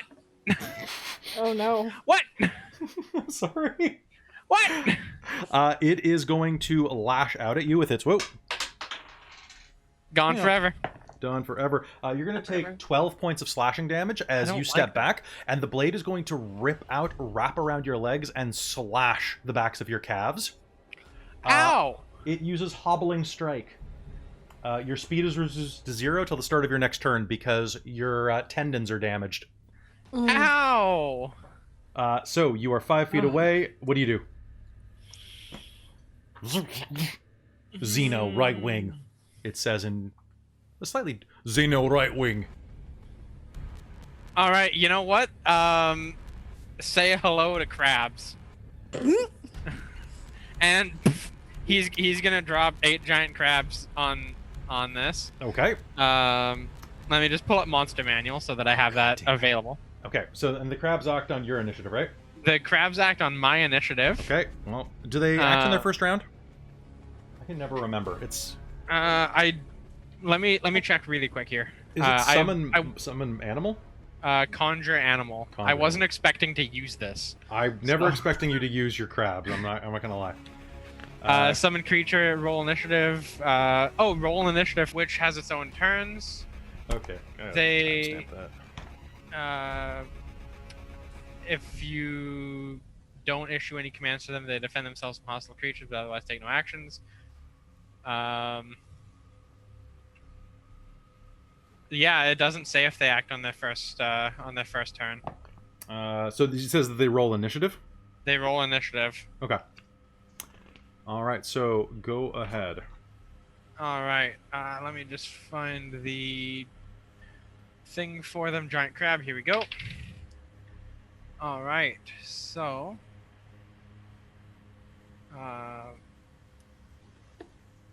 15. 15. Okay. Yeah. 15. All right. So we'll just say they all act at once. You know you can choose things besides giant crabs, right? Yeah, that was just like that Because was like just they're not all going to be able to reach this thing because they're pretty big, right? They're giant. yeah, they're a medium beast. They're medium, so you can They're medium. have probably 4 of them attack because they can't like attack through each other. Hmm. So, no, I guess we don't have a crabs command. I mean, try. I could put 4 of them on one and 4 of them on the other. That is a better idea. All right. So, So do you want me to summoning roll those- initiative for 2 groups, or no, we'll just do it at the same time. no? Okay. Okay, so crabs act at 15, which is going to be crabs. Okay. Actually, you know what? I'll just use that initiative column. All right, so crabs are going to be summoned. All right, I think that's your turn. Yeah, I don't think I can. Yeah, I don't think I can do anything as a bonus action for this. That's gonna actually do things. So Sounds good. Malia. Okay. Well, I guess I'm gonna hammer them again. All right, hammer them again. Get hammered. Do it up. Do it. Do it. Okay, Oh, I skipped that- Mars. Yeah. Oh, you did. I did skip Mars because I circled her when the crabs were coming up. Sorry, Mars. What do you do? Hi. All right. So now that I'm in range, can I do sneak attack? Yes, because Xeno is still within 5 feet, which is an unexpected consequence of hamstringing him. Oh boy. So basically, you're And- going to be able to stab this thing in the mechanical guts because it did something to Xeno. And it's being attacked by crabs. Oh, and it is being attacked by crabs. Yep. So it's doubly confused. All right, so you can make me 2 attacks. Go ahead. Ooh, those are nice numbers. One is a 25 to That's hit, gonna be a hit. and the other one is a 19. That's going to be a hit. Roll me damage. And apply your sneak attack, please. 6, 10, 14, 18, 22, 25. Ooh, this sounded big. Oh, and 27, story time. 29. Okay. Ooh. oh, that's cool. Very cool. Altogether is 29. 29? Yeah. Damn, son. Good job. 29 is going to drop that to that. Boop, boop, boop. Nope, that's not how math works, Kelly. That's the number. All right, so stabbing both of your daggers in and twisting them, you are going to hear the sound of grinding metal as you tear part of it asunder. It is going to start like twitching erratically as it is over you, and that was a solid hit. I would say that this thing is monkey wrenched. Now we're back at Malia. Malia, there are 2 of these creatures up. What do you do? Okay, well, I'm gonna fling my hammers at them. Okay. Well, fling is not particularly the right term, but close enough. Brutally So throw. dirty 20 on the spiritual and 28 on the dwarven thrower. Okay. Are these both going toward the small one? Or are you throwing towards the mantis? Which one just wrecked Xeno? The mantis. I'll hit that one instead. Okay. As long as it's within the 20 feet of me. It is. You'll have to take a 5-foot step in front of you just to get an angle where you don't risk taking Xeno's head off. Because if you hit a crab, That's not you hit a gonna crab. threaten me or anything though, right? No. Okay.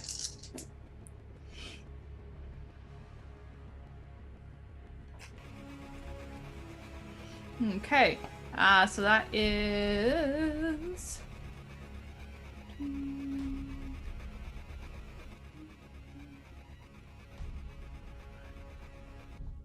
27 on the dwarven thrower, 7 of which is divine Okay. strike, and So, as your dwarven thrower launches forward, 13 it's on the spiritual. so 27. You said on the first one. So it's 13 and 1 sec. do you guys remember? Was it 27? I didn't catch it. Okay. Yeah, 27. Okay. All right. How do you destroy it? I think I would like it to just kind of crumple in on itself from the hips. Okay. It is going to crumple in on itself from the hips as your hammers The hits. smash through it. Oh, the hits. Sorry. I don't care about its hips. Well, I want it's going to at its basically its I'll central crumple up. thorax area. It's going to snap in half and fall to the ground. Mars's blades weakened enough, and the crabs are going to start pinching at it. It's not their turn, but they're going to start pinching because that's what Right they do. there. They're pinching. Mm. Okay. The crabs. So yeah, you've taken that one out of the fight. Tia, the other one is right in front of you. It looks like it's trying to recharge its breath. Yeah. I'm going to, as a bonus action, cast Guardian of Nature. I think Okay. is the one. Yeah, that gives me bonuses to strength-based attacks, and then I'm gonna stab it because I can't do another bonus action, or shifting is another bonus action that doesn't work. Okay, so you're going to just draw your. I'm just gonna stab it with the Talwar. And I Okay. have strength-based attacks with advantage, and I do an extra 1d6 with a hit if I Okay. hit. Sounds good. So, yay! Go ahead, and you get one attack per round, right? On this one, yeah. Okay. Yeah, because I'm just my humanoid form. So that's gonna be a 24 to hit. That's a hit. Roll me damage. So And this is not a magical weapon, right? it's my silver Talwar, so no, Just silver. it's not Okay. magical. Yeah. I just have magic impacting things to make me do slightly more damage. Okay. So double checking to make sure that that is correct. Guardian of, there it is.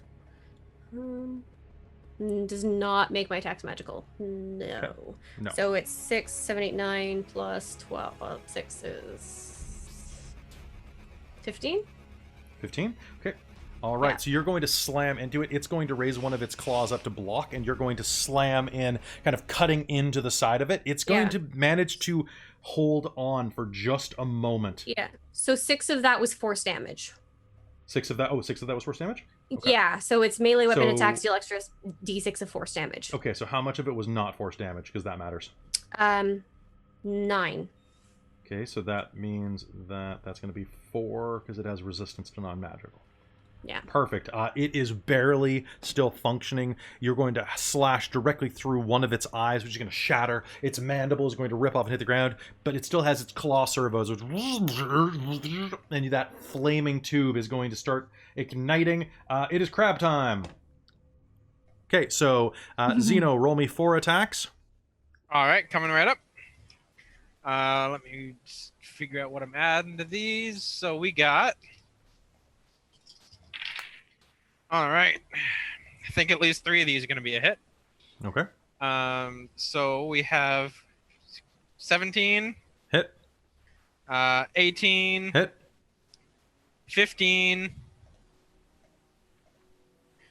and a 14. And 14. All right. Yeah. 14 is going to be a miss. Go ahead and roll me damage, please. Coming up. Roll them separately, please. Okay. First one is going to be a 4 Okay. bludgeoning. Okay. Clang, clang, clang. It starts to slam into it. Okay. Oh, and the target is grappled. Okay. DC is 11 to escape. Yeah. Second attack is going to be worth 6. Okay. Your crabs are going to surge up and start just tearing it apart piece by piece. Rip, rip, rip, rip. Pinch, pinch, pinch. Pull, pinch, pinch, pull, pinch, pinch, pull. All right, so they are going to rip that one apart, and with that, you are going to destroy the last one. Awesome.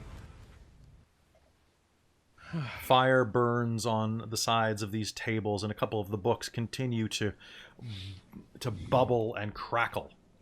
Can I cast mending? Yes, you may. Yes, Yes, you may. Mally is also going to start doing that because Okay. Oh, good idea. All right. Farah does not have mending, so she Neither can't... does Zeno. Oh, Farah does have mending. Oh my God. She's Yeah, gonna... it's a cantrip. So, It's easy. she's going to start casting mending as well. So you guys are actually, you fought quick enough. You're going to start. You're going to be able to mend all of the books directly in front of you. God. Yay. And Farah's going to. Mars, are you okay? I'm sorry, I had to save the books. I'll be okay. You're Zeno's bleeding. gonna go over to Mars and tap her on the shoulder and cast a Cure Wounds on her. Let me just roll that up. Sure. How hurt does Mars look? Very hurt. Very hurt. I'd say okay. a third of her Good. health. A good chunk. Okay, so here we go. Mars, can you do me a favor and please take 6, 6 points. 12, 12 is better than 6. 16 points of damage, please, as I cure you. That's not bad. That covers a Yeah. good just about half of it. That covers So about half there of you it. go. There's at least some health. The rest of you are going to be able to start putting out these books, but as you do, you are going to start hearing this tick, tick, tick, tick, tick, tick, tick, kind of ticking noise from the mantis Oh. one. And then you're going to hear the sound of... Disable device. You'll see that. So yeah, you can take a look at what's happening. There's like this disc inside of its belly that looks like it's made of pressed wax. A needle touches down on it, and you will start to hear nothing ventured. Nothing ventured. I know your sins. I know what you have done. You will pay. Yes, Tia. Which language is it speaking? In very broken common. Okay. Accented. Because if it was saying it Dwarven before, then she didn't know what it was saying. It's saying it in Now it's saying it. definitely a dwarvish accent. Do we recognize the voice at all? No, not even a little bit. Mars, you can disable the hell out of this if you'd like. Can I disable it, but like enough to preserve the disc so we can listen to it later? Yeah, totally. Cool. Go ahead and make me a sleight of hand roll. Yeah, it's basically a record. 29. 29? Where Yeah, it's going to be a bomb. I know, right? You are going to be able to disable it, Mars. You think that you actually can... This portion of it, with like this, like, kind of has like this horn sticking out of its chest cavity, that the sound is echoing up through. I also take a look to see if there's any identifying things that might give us a clue as to who this might have belonged to. Can you make me an investigation check? Yeah. I'll help with that because this is Okay. very curious. So Mars, was you'll a have 17. advantage. Oh, you can Oh. roll another dice. Yes. 17. Double 17s. Beautiful. No, 17 was just the better of it. Oh, okay. So as you are looking at it, what you are going to see is that it's made of all sorts of junk. It's made of... It looks like pieces of armor. Pieces of scrap metal. It looks like it was made by a fairly deft hand, though. Someone inventive. This is the type of work that Edagon would do. Like that type of mechanical work, but cruder, less elegant, but still ingenious. And that's when, as you're looking at it, you'll see something that shocks you. Part of its metal chassis, around the bottom of what would be its like thoracic joint, is a piece of guard armor from Dog Run Bridge. A bit of the Dog Run Bridge insignia from a guard's chest plate has been used to weld to make its chassis. The hell? He's like, hey, Tia, Malia, guys, Zeno. What did you check this find? out. Come look at this. I'll go look at it. A sudden flash of light appears directly in front of you, and you will see that an elven woman wearing long robes will appear holding a glowing staff with twining branches leading to a floating crystal. In the middle of it will appear. Stop! She yells, pointing the staff at you all. How dare you? What have you done? Defended ourselves from whatever you let in your bloody library. How did it even get in here? Tia's like reaching Reading towards a the thing. book. Mally's just gonna have like Put your hands up. indignant fit.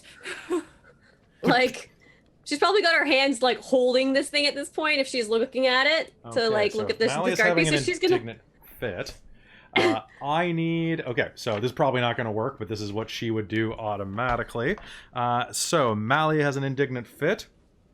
I need Malia. So, this sends... Oh no. Okay.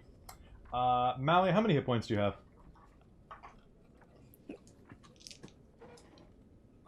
Is it over 80? Oh yeah, 135.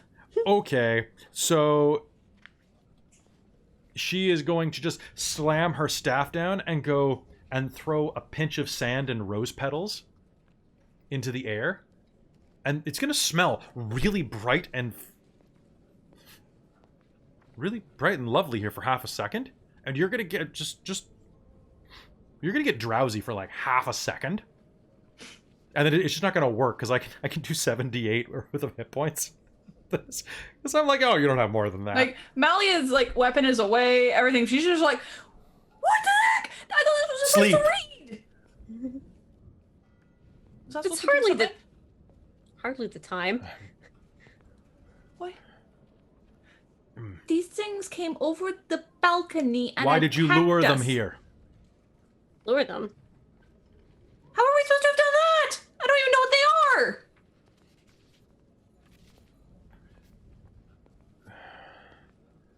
You're going to wait here for my supervisor to check, to make sure that everything is all right. Please put all of the books in a gentle stack on that table that isn't on fire. Oh, God. She's going to try to put one of the tables out. Do you want me to put my hands up still? Just keep them where I can see them. Tia's holding the guard piece or whatever, like whatever was. It's like, if it separates out, she's gonna just drop it, and it's probably gonna make a clattering noise. Can I get a perception roll off of everyone? Woo! How's a 26? 22. 22? 19. Okay. All right. In the distance, you can see that at the front door, there is sudden commotion. 27. A bolt of lightning strikes down onto the ground next to the front circulation desk, and another one of these wizards is going to appear. Stop! You will hear echo. This one, old and majestic. Does that actually work? And there will be a ring of ice that grows out of the ground. Just... Been through this already. not around you. Okay. Walking out of the library, you will see that there is a hooded figure carrying a book across the line.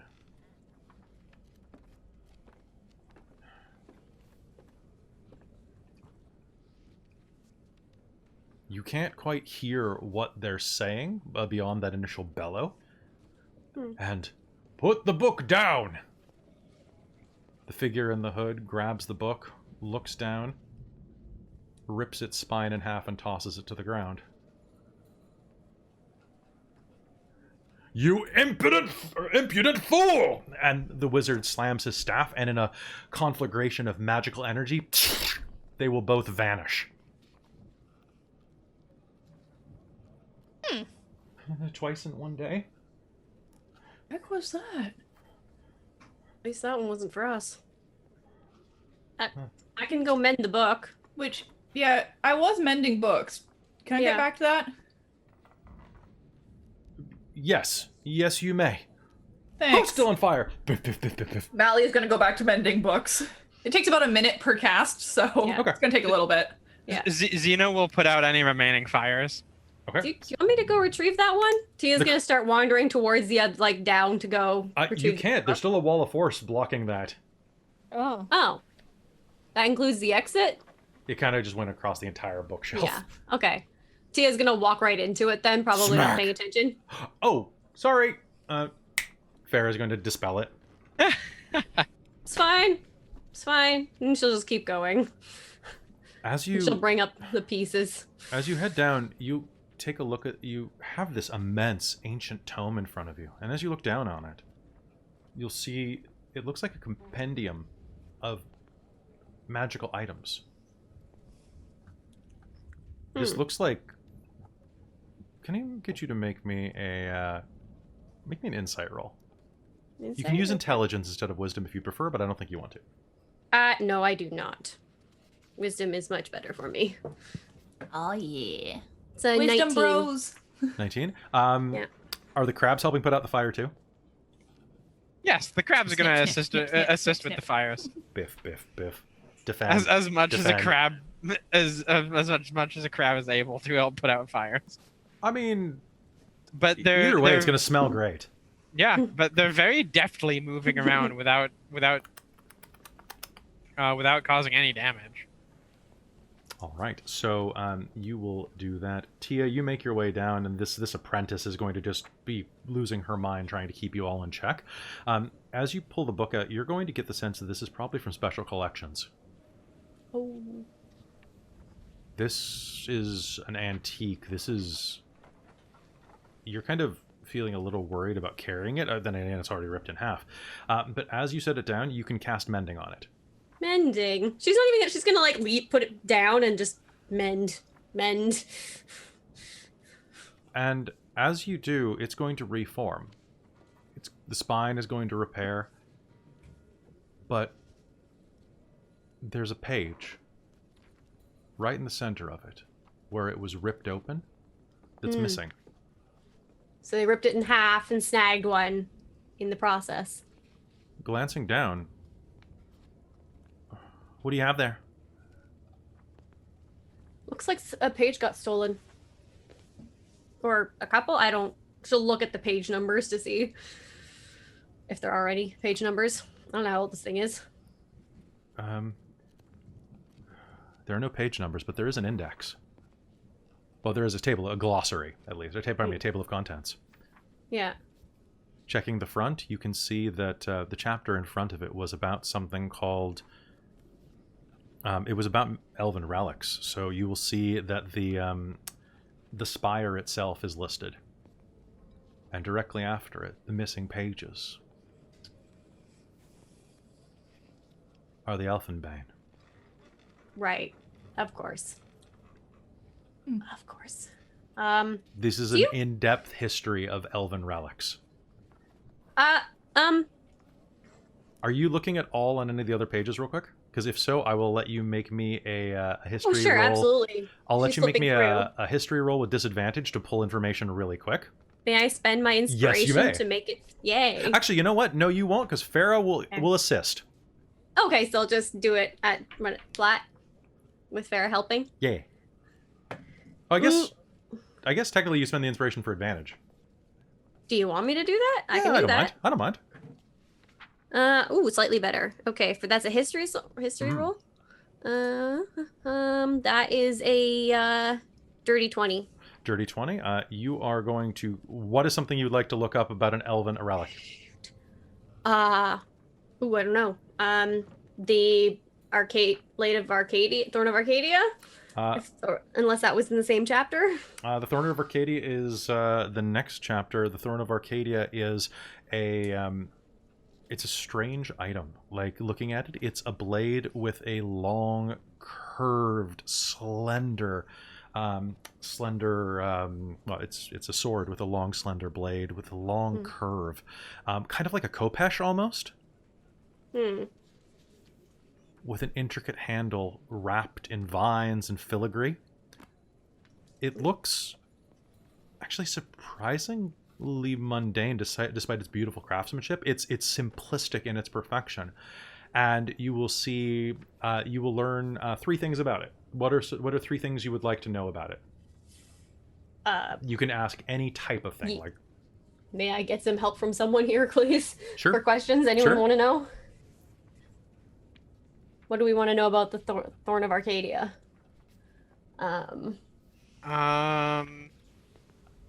this can be its properties magically. This can be things that it can do. It can be parts of its history. Recent history? Sure. Okay. Recent history. What else?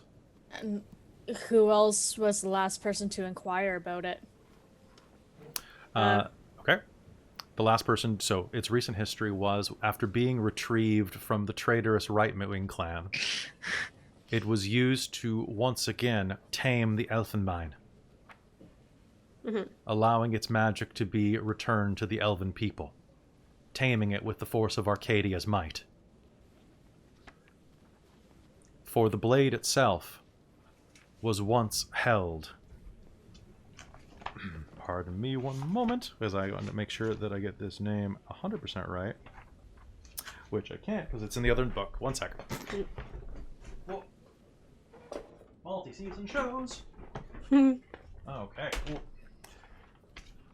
Because the blade once belonged to... this is more important than it sounds like it is, so give me one sec.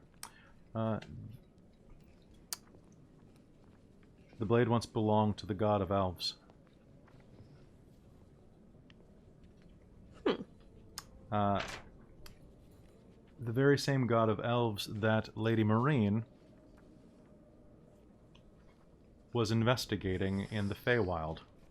Right. Whose name... in Salaclair. Whose name was... Anybody write that down off the top of my head? Probably, but I don't know. Ruin City.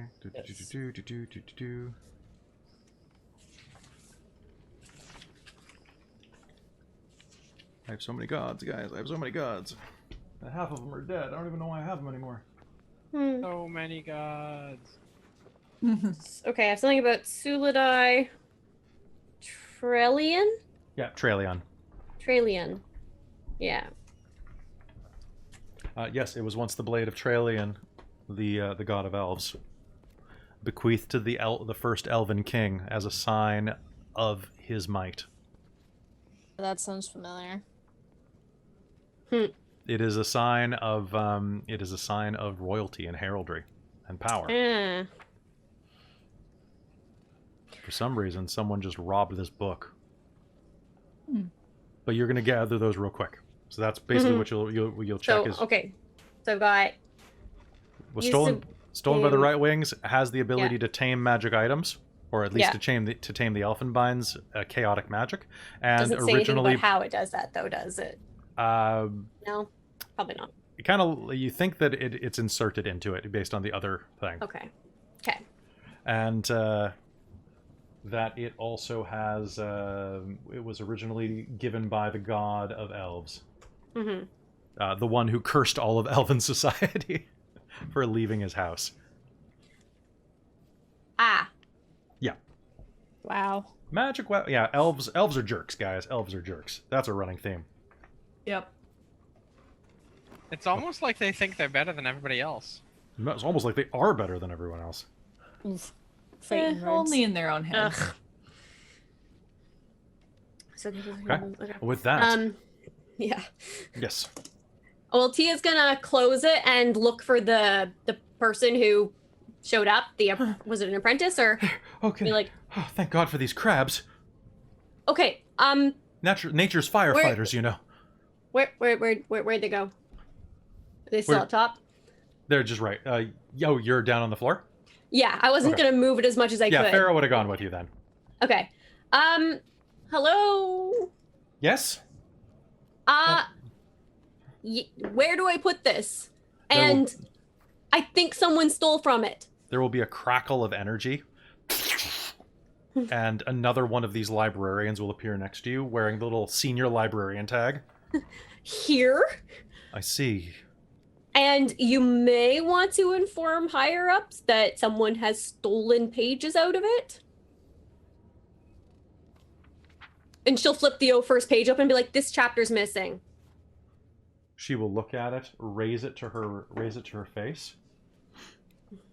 Yeah, that dude who, like, it's that, No. it was the one that was ripped in half, wasn't it?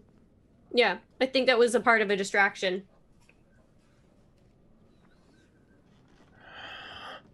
Or, To the fullest Maybe extent of the someone's- law. I mean, I assume they're the one who took it. Maybe someone else did before they got their hands on it, but that'd be ironic trying to steal What a is your book name? and having stuff. Me? Tia Armstrong. It seems obvious to me that you were used as a distraction to allow this book to be taken from special records. That is what we were wondering. Or I was wondering. Your name will be kept on file in case the investigation reveals otherwise. Thank you for your service and repair of the books. Yes, yes, Senior Librarian, they're repaired.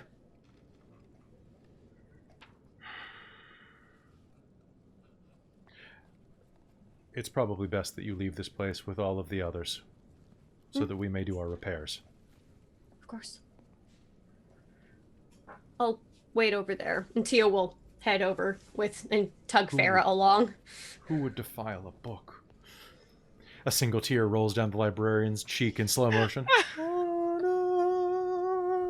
It drips off in. I feel the same way. Farah whispers in your ear. All right. With that, you are dismissed from the library. Where do you go after this? Is it time Anybody hungry? I could eat.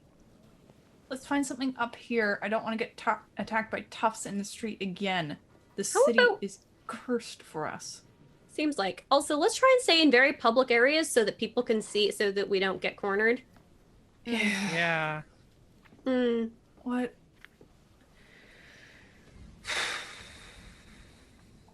All right. Heading back on to the street. Molly just looks incredibly frustrated. How much longer do we have to stay here? I mean, Until we do the thing. Can we go do it, like, now? No. Probably not. to get slotted in at a particular time. Yeah. Maybe they'll. Howard?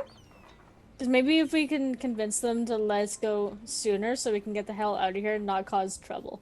Don't think you go in to convince the queen of anything. I doubt it. So Especially when she's doing you a favor. there are going to be a number of restaurants that you can find yourself at. I'm going to list a few. Tell me which one you're going to. They, Okay. the Private Boulevard, Trinity, the Crown Vineyard, the Eastern Willow. Whichever one looks the least stuck up. Yeah. I like the sounds of Trinity. Trinity. Trinity is That sounds definitely the most stuck up. Oh. How about the That's like Eastern the sort Willow? of one where they're not going to seat a dwarf or a half-orc. Which place? How about the Eastern Willow? The Eastern Willow. That The sounds nice. The Eastern Willow is a quiet bistro that you will Yeah. find on the edge of the district. You settle in, and the proprietor, probably a quarter elf, mostly human, with her ears barely pointed at all, and a dusting of freckles over her pale cheeks, will. Hello, nice to see you. Can I get you anything? Any coffee, tea, water? We have a number of sandwich specials today. Panini is our specialty here with a press. Ooh. Ooh. Coffee and panini. sounds Coffee and fantastic. panini, please. Yes. Sure. Let's see. Would you prefer vegetarian or seafood or meat options? Meat. Meat. Seafood. What meat? What seafoods? The meat is a roasted backyard boar with a sweet tomato sauce. The seafood is a mixture of prawn and, of course, Thessalian sea squid. And the vegetarian option is a mix of peppers, onions, and porcini mushrooms. With all of them, of course, come with cheese. We also do have a special cheese that we have imported from a place to the west called Phelanmore. Apparently, it is quite spirited. Yeah. Yeah, that place is quite spirited. Checks out. I'll take two of the boar paninis and a coffee, please, and I'll put 10 gold in front of her. I'll also get that. Same. All right. Your Very total hungry. your total, after you all order, it works out to about 8 gold each. Nice. Which 8 gold is each? each, Yeah. which is balls expensive. So she's going to go Kind of behind the expected counter, that.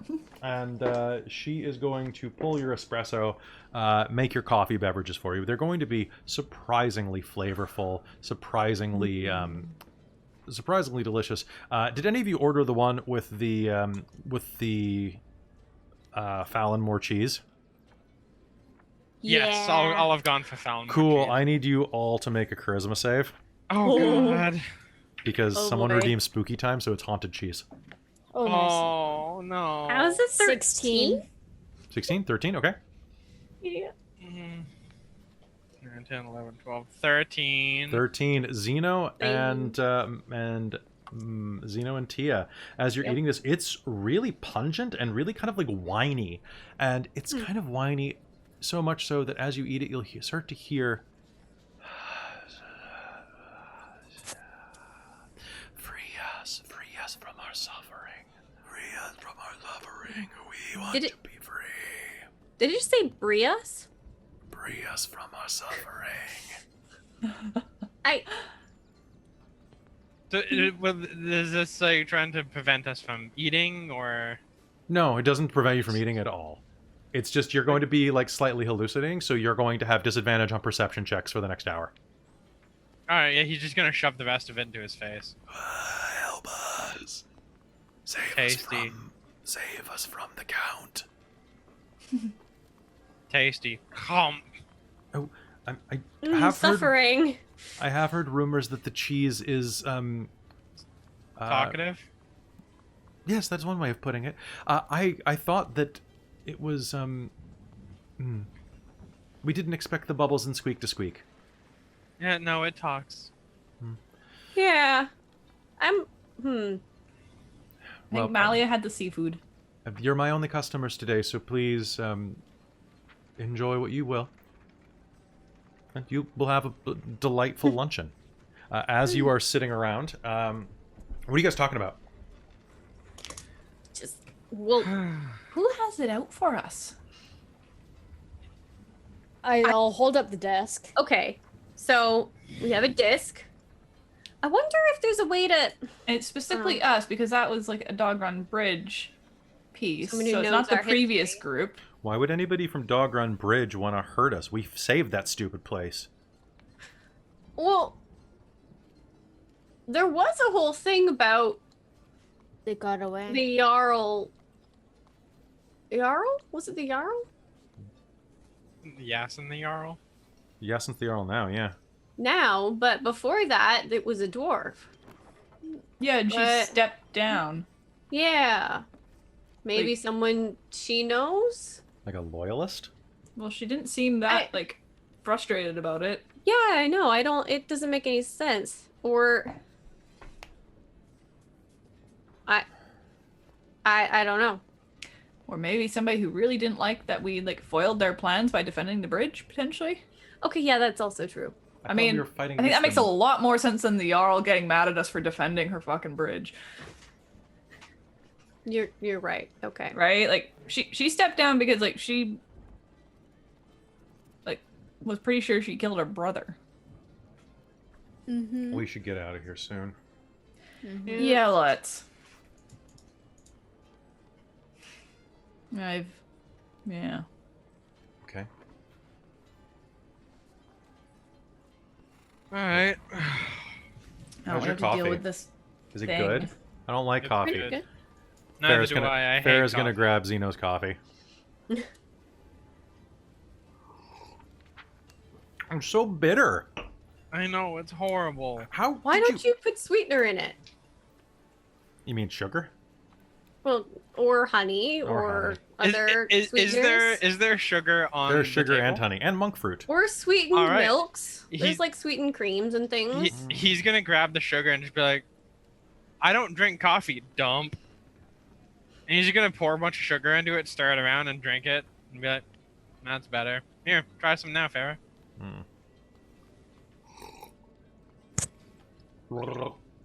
Sugary. Ugh. Add some Grossly cream to sugary, it. yet also bitter at the same time. Can you Unless do this there's with a lot of milk in chocolate? it. Do you Oh have yeah, you choc- totally can. Oh. I can absolutely make you a mocha, yes. Oh, that would be fantastic as well, please. Uh, Everything's horrible. Malia, you and Mars are going to notice that someone is watching you from across the street. I'm gonna have Looks. I'm gonna try and look at them without looking at them. Sure. Mars Okay, is go just ahead like, and make me looks. a And get a good look. stealth roll, kind of just to. Does this one like You have wouldn't- it will disadvantage? not I'm have not actually moving. It will not have disadvantage because you're just using your eyes. Or it can be a deception roll. It can be a deception roll if you'd like. No, thank you. Okay. That's gonna be a 19. Deception is charisma based. Why would I do that? Okay. How to Charisma for Dummies, Volume 2. How do charisma? I have 6. 6 Oh. on charisma. I'm not taking a -2 to all rolls That's fair. when I could get a +1.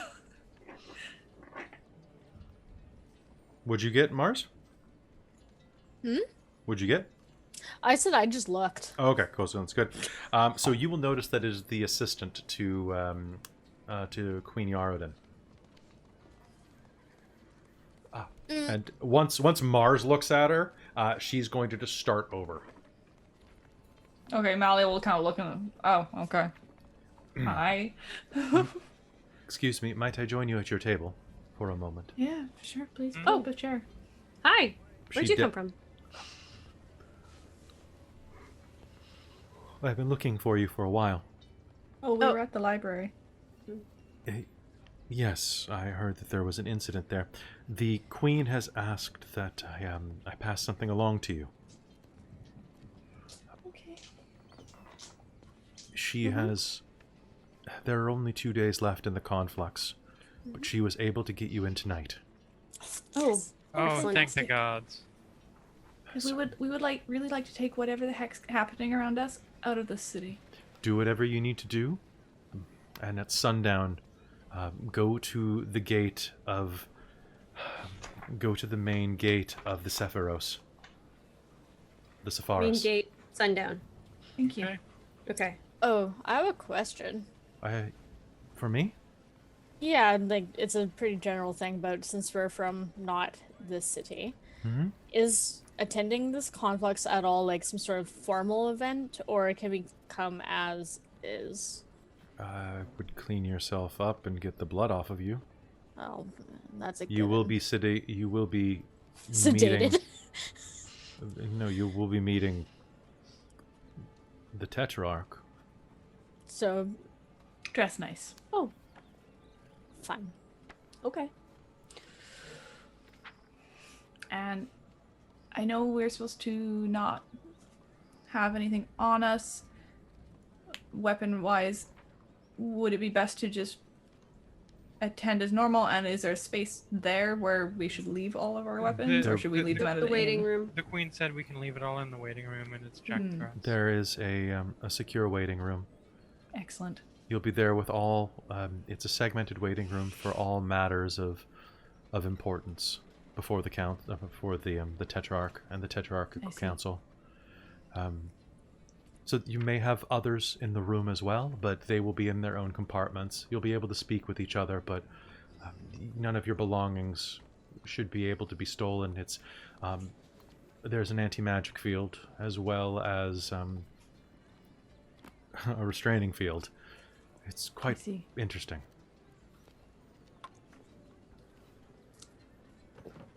Thank you. Cool. Perfect.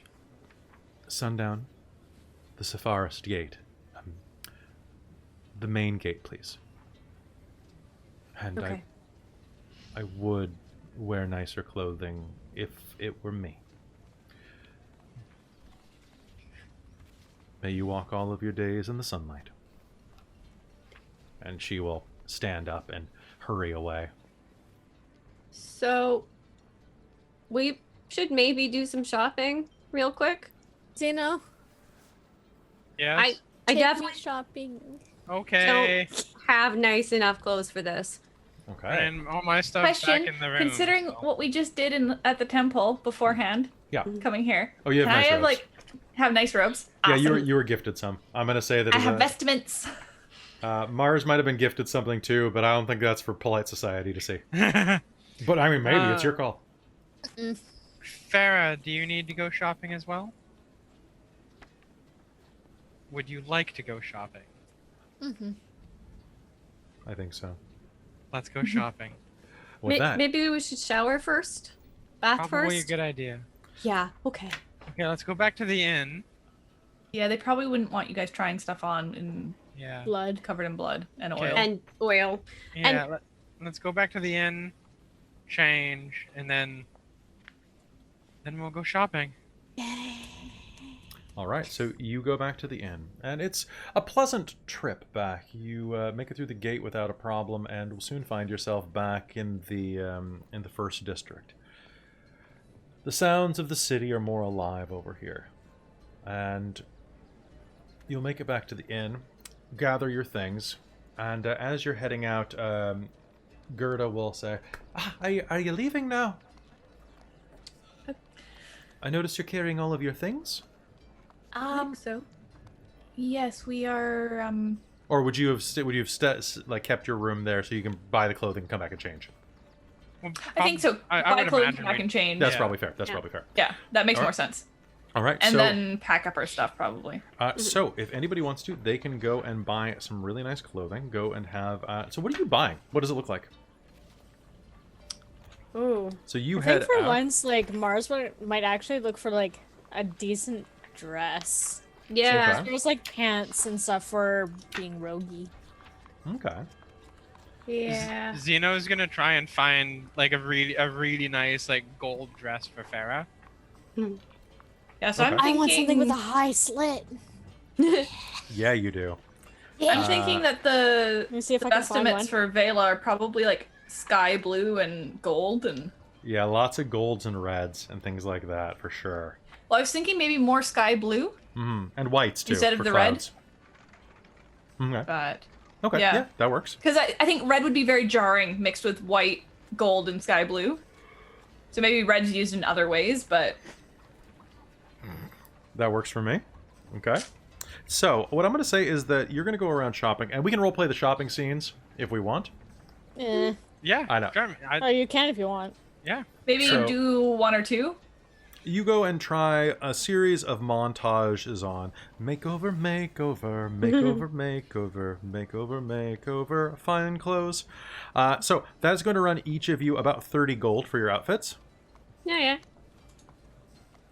I think Uh, Malia is gonna dig out a little package from her bag that probably hasn't seen the light of day in months and months, and it's like probably got like I don't know, like gold cord and like beads and clasps and stuff. Mm-hmm. She can do her hair up all fancy. All right. She doesn't normally bother with. After And- buying... Sorry? Tia's got her necklace from the Duke. Nice. Ooh. Was it a pearl necklace or was it I don't remember the exact description, but it was pretty. It was nice. I remember that. Yeah. Kelly. winter? Kelly. All right. Was there anything more that Farah wanted? Oh, I'm finding so many really pretty dresses. I wish I could put them all in the chat. Right? That one.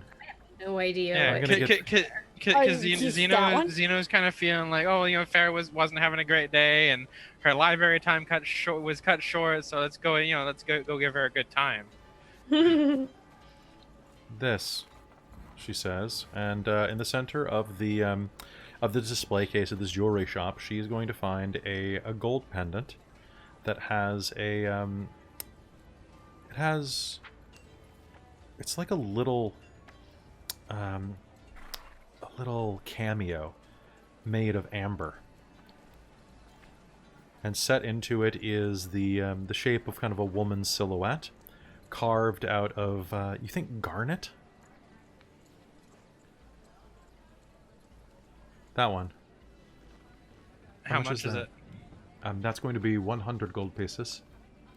I'll pass it over. Zeno, I have my own money. I can... Yeah, I know. buying you something nice. You're the nicest dragon that we know. Because I found the outfit. Timidius I was was pretty nice. Did you? Let me. I'm gonna see what it is. Let's see. Well, that's actually just your search page. Oh, So which one was it? Was it Wow. the black one? Yeah. Aw, yeah. Oh, Okay, so for my. those of you who can't see this, it is basically a knee-length slit up to the hip and connected around the ribs with two spaghetti straps and one over the shoulder black dress that comes just above mid-breast, Yeah. form-fitting black. I need that in my life. Might actually just order it. do it. Do it. Like, it's $250. And but- But and like the shoes too are like same sort of like thin strappy up the ankle. I'm like, ugh. Especially with like the purple skin and the tail and That's true. Want. And Alright, no clue. I'm gonna post Farah's dress. Yay. You know, I tried to save like the page that was on and it didn't really. Ooh. ooh. Ooh. It's going to Nice. be Ooh, a yeah, pretty. a deep V cut strap behind the neck strap dress. I don't know what that's called. Halter, I guess. Halter. Halter. Halter with a long, kind of voluminous skirt that shimmers and sparkles, much like the scales of her skin. Ooh, this is an even better one, actually. It's just a Let's better. see. It's a better version of it. Ooh, this is pretty. All right, Oh, what's that would be Tia gorgeous. wearing? I'm trying to figure that out. This one I can see the Nice. back of it, and Okay, I so like that's a it. spaghetti strap That's dress. I think I put that- it in. Oh, the and it's got a Facebook. thigh-high slit with an lace Yeah. overlay. Yeah. Nice. Oh, Oh, that so I think- definitely. Hold on. okay. Yeah, I think Will that's. this work? For those of you who are listening on podcast later, I'm sorry that we're taking a moment to describe. Will I'm, this I'm work? trying to describe the clothing as best I can, having not really understanding clothing, and I'm also saving them so that we can just kind of sketch them. Ooh, wait. Do I want the one in white or black? Hold on. Yeah, I have not yet come up with how Malia's vestments look, but Yeah, I think that's probably it. There's so many pretty Did it work? dresses. Did it? Did it? Yeah, it did. That one. Yeah, that's the one. How about this, Malia? But like a bit embellished. oh yeah, that's pretty cool. That's pretty Maybe good, right? slightly less of a skirt. Maybe a bit more like split, so maybe very full, but split and heavy enough cloth that it And- moves and does not bind around her legs. And blue instead of beige. yeah, Okay, yeah, Like that's dope. Because then like you get like the sky gold blue. pauldrons as well. yeah. That's pretty good. And then what was Tia's? So it's basically Malia is going to be wearing a long, kind of feathered robe. It looks like, with a number of, I don't even know what those are called, like medallions dangling in front of her chest and her hips that kind of weigh down the layered skirts that include a front cloth, like almost like a loincloth in front of a main skirt. Is it like it? Oh god, what the hell is that? Shows that I called? don't know clothing, but It's a tabard. a tabard. Yeah. Thank you. Thank you. I shared mine on the Perfect. generic and Facebook then chat.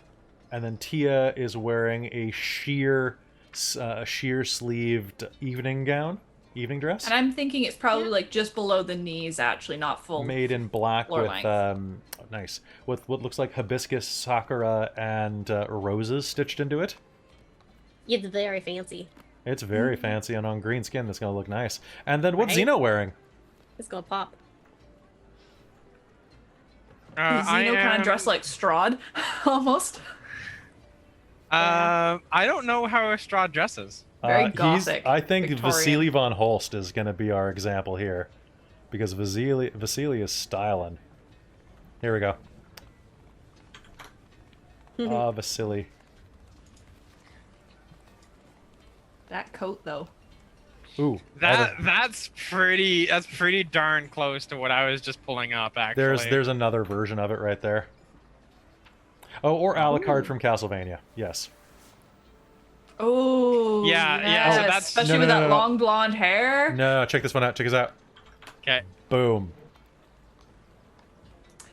Oh, very With nice. the fur fringe as well. Ooh, Pants. that's pretty The nice. half cloak.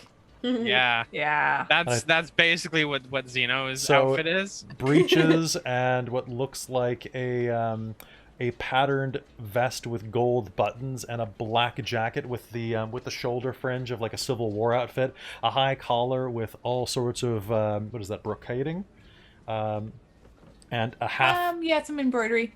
The embroidered. vest is the vest looks like it's brocade, and it's actually quite long. It looks like it goes quite a bit down the thigh and is cut in a V over the thighs. This artist into is a tail. fantastic. And that's Yeah. Cullen. So that's basically Cullen from Dragon Age. Ooh, Or there's a maybe shot. it's cut in triangles down the legs, even. Well, no. You want to see what it looks like? Because here's a shot of him taking it off. That is PG, by the way. Ooh, Yeah, so the vest actually kind of. The vest is tailed, even. Yeah. Yeah. Yep, that's it totally pretty. is. That's pretty hot. Nice. All right, and with that, you will all dress up in the 9s, and So And Malia manages to get parts of her armor in this as well. Of course. It's not magical. So for anybody noticing, Xeno didn't buy anything while they were out shopping. He just When bought they it for go- all when- of them. When they go back to the room, he pulls it out of the bag of holding Oh, of course. because he's had his noble stuff the entire well, that's time. true He because you just get never that for wears free it. with your background. Yeah, I get it Oh, yeah. from my background. Like Malia probably Uh-huh. pulled out like all her stuff. Most of it's more recent, but she probably had like hair clasps and stuff that she would have grown up with. Okay. I figured those come out of the bottom of the bag. You all finish dressing up, and by the time you do, it's getting on to late-ish afternoon. And We slowly, should probably as just start heading over that way. you leave the bath, each one of you is going to walk out in sequence. Tia looking like a blooming rose at night, just surprisingly Elegant. elegant in spite of the fact that you see scarred, rippling, tattooed muscles coming out of there. Malia looking regal and powerful. Mars looking seductive and just sly. Farah comes out kind of a little bit knock-kneed. Oh, baby girl. She's in heels. Aha. Aw, These are nightmarish. but they look amazing.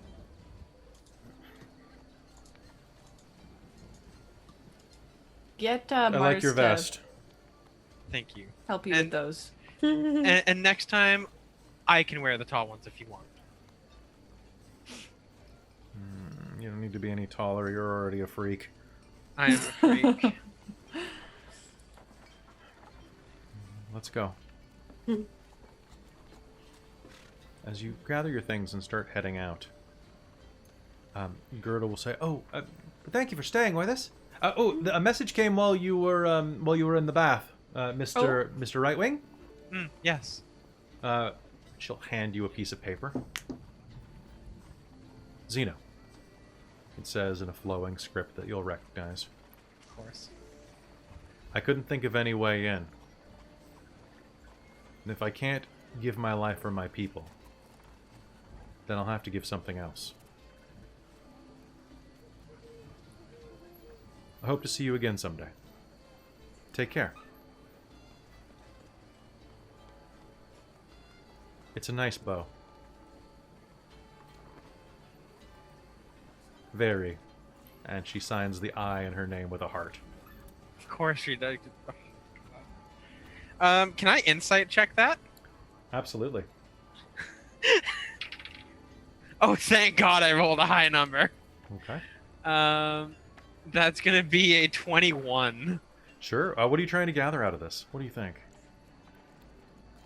You think that she's doing something drastic? You're not sure what? It doesn't seem like she's going to go kill herself, though. Well, I mean, it's- that's a positive. It's but- written in if I can't give my life for my people, I'll give whatever I can is kind of the idea. Insight. What can a woman give to solidify a political alliance? know what that is. What was that usually? Oh. Ended marriage. Yeah. That usually works. What's your face looking like as you read that? Probably just like probably starts out like, huh, okay, and then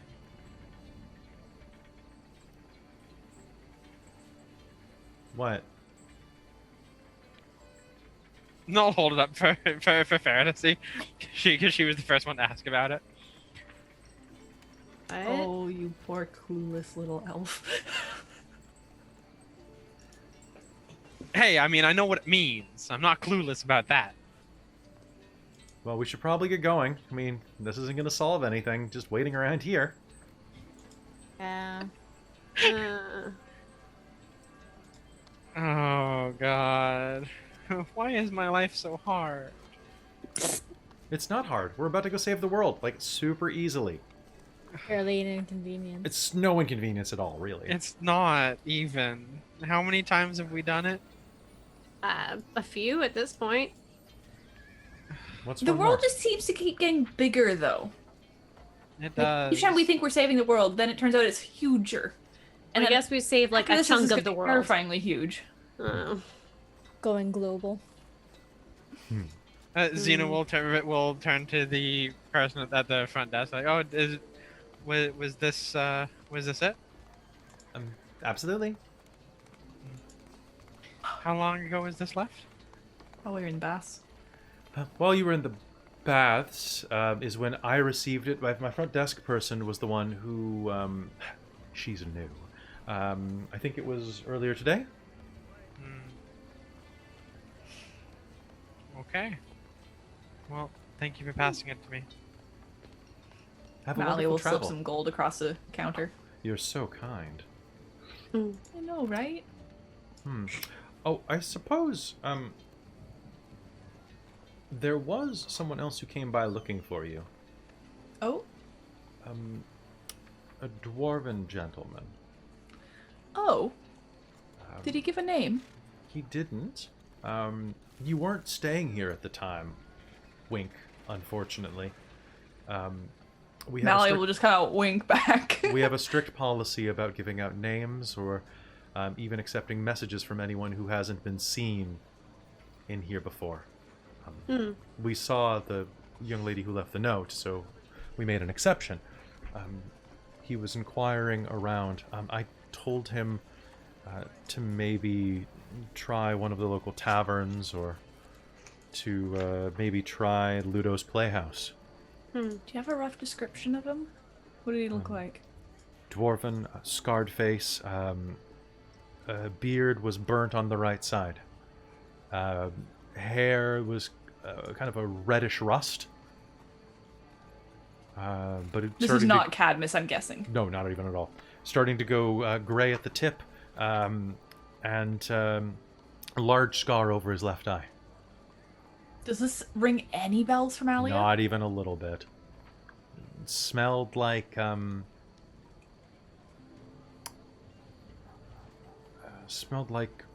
metal. But he really wasn't wearing much of it. But he smelled like a blacksmith smells, oil and fire. Oh, I- I have no idea who that is. I have a guess. Hmm? Well, No. But I don't think it's anybody we know. no. Like, But maybe it's someone that had a grudge against the previous Nothing Ventured, and they've heard that we're back. Or we're no. back. I mean, I think they would have figured out by dog run that is different. Maybe. I think that would have been pretty damn obvious that it was not Oh, the yeah, people they thought right. it was.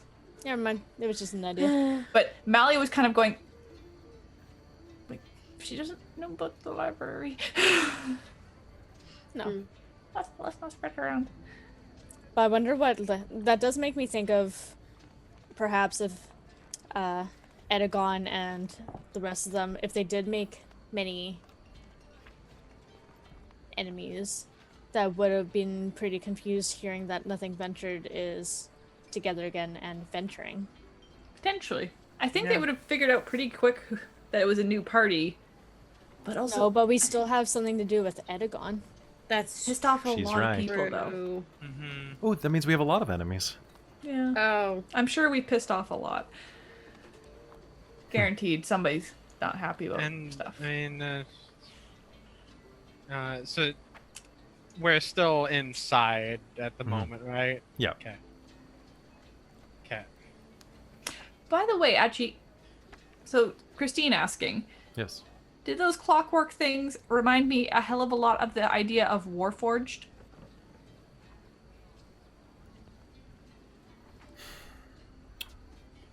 In the sense that a motorcycle is technically an automobile, yes. They're Warforged, as far as you've ever heard of them historically, are much more elegant. But this is the sort of thing that would not be really acceptable in most No. dwarven, No. etc., No, right? this So is, it's somebody acting in a way that is not accepted among dwarves. yeah, no, this is not good. Maybe we And- should ask Cadmus when we get back to the Duchess. Probably for And, the Yeah, best. he's, Yeah. okay, he's okay. Well, we gotta go, guys. We're on a timeline. Yeah. We are. Let's go. Where are you all headed? We're meeting somebody in the second Mm. ring for dinner. Have a lovely time. Thanks. Yeah. You all look So good. absolutely precious. Oh, thank you. Thank you. They're a halfling, right? Yes. Yeah. Elves. Wonderful patrons. Yeah. Mally is gonna keep moving. You have to love their patronizing ways. Oh yeah. I like you. I like you as well. Stay safe, she says. Oh, hello, as you- Raid. Hello, Oh Raid. no! As you head out into the city, you start making your way toward the second wall and your way up toward your destinies. As you make your way up to one of the closed queues, you head up to where one of the guards goes, "Nothing ventured. Come with me, Yes. please." Yep. And as you approach the gate, you will hear in the distance,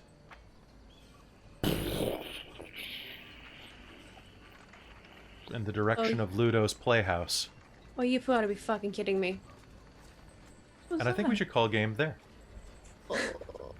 So next game, you have a decision. You are right at the border of the next area, or there's the playhouse over there, which is a good. I will say that's a good 12 blocks away. So by the time you get there, like, yeah. I don't. Personally, I think Elven we'll guards are probably pretty keep going. quick. Elven guards are pretty quick. The avant-gardes are pretty quick. They're pretty quick.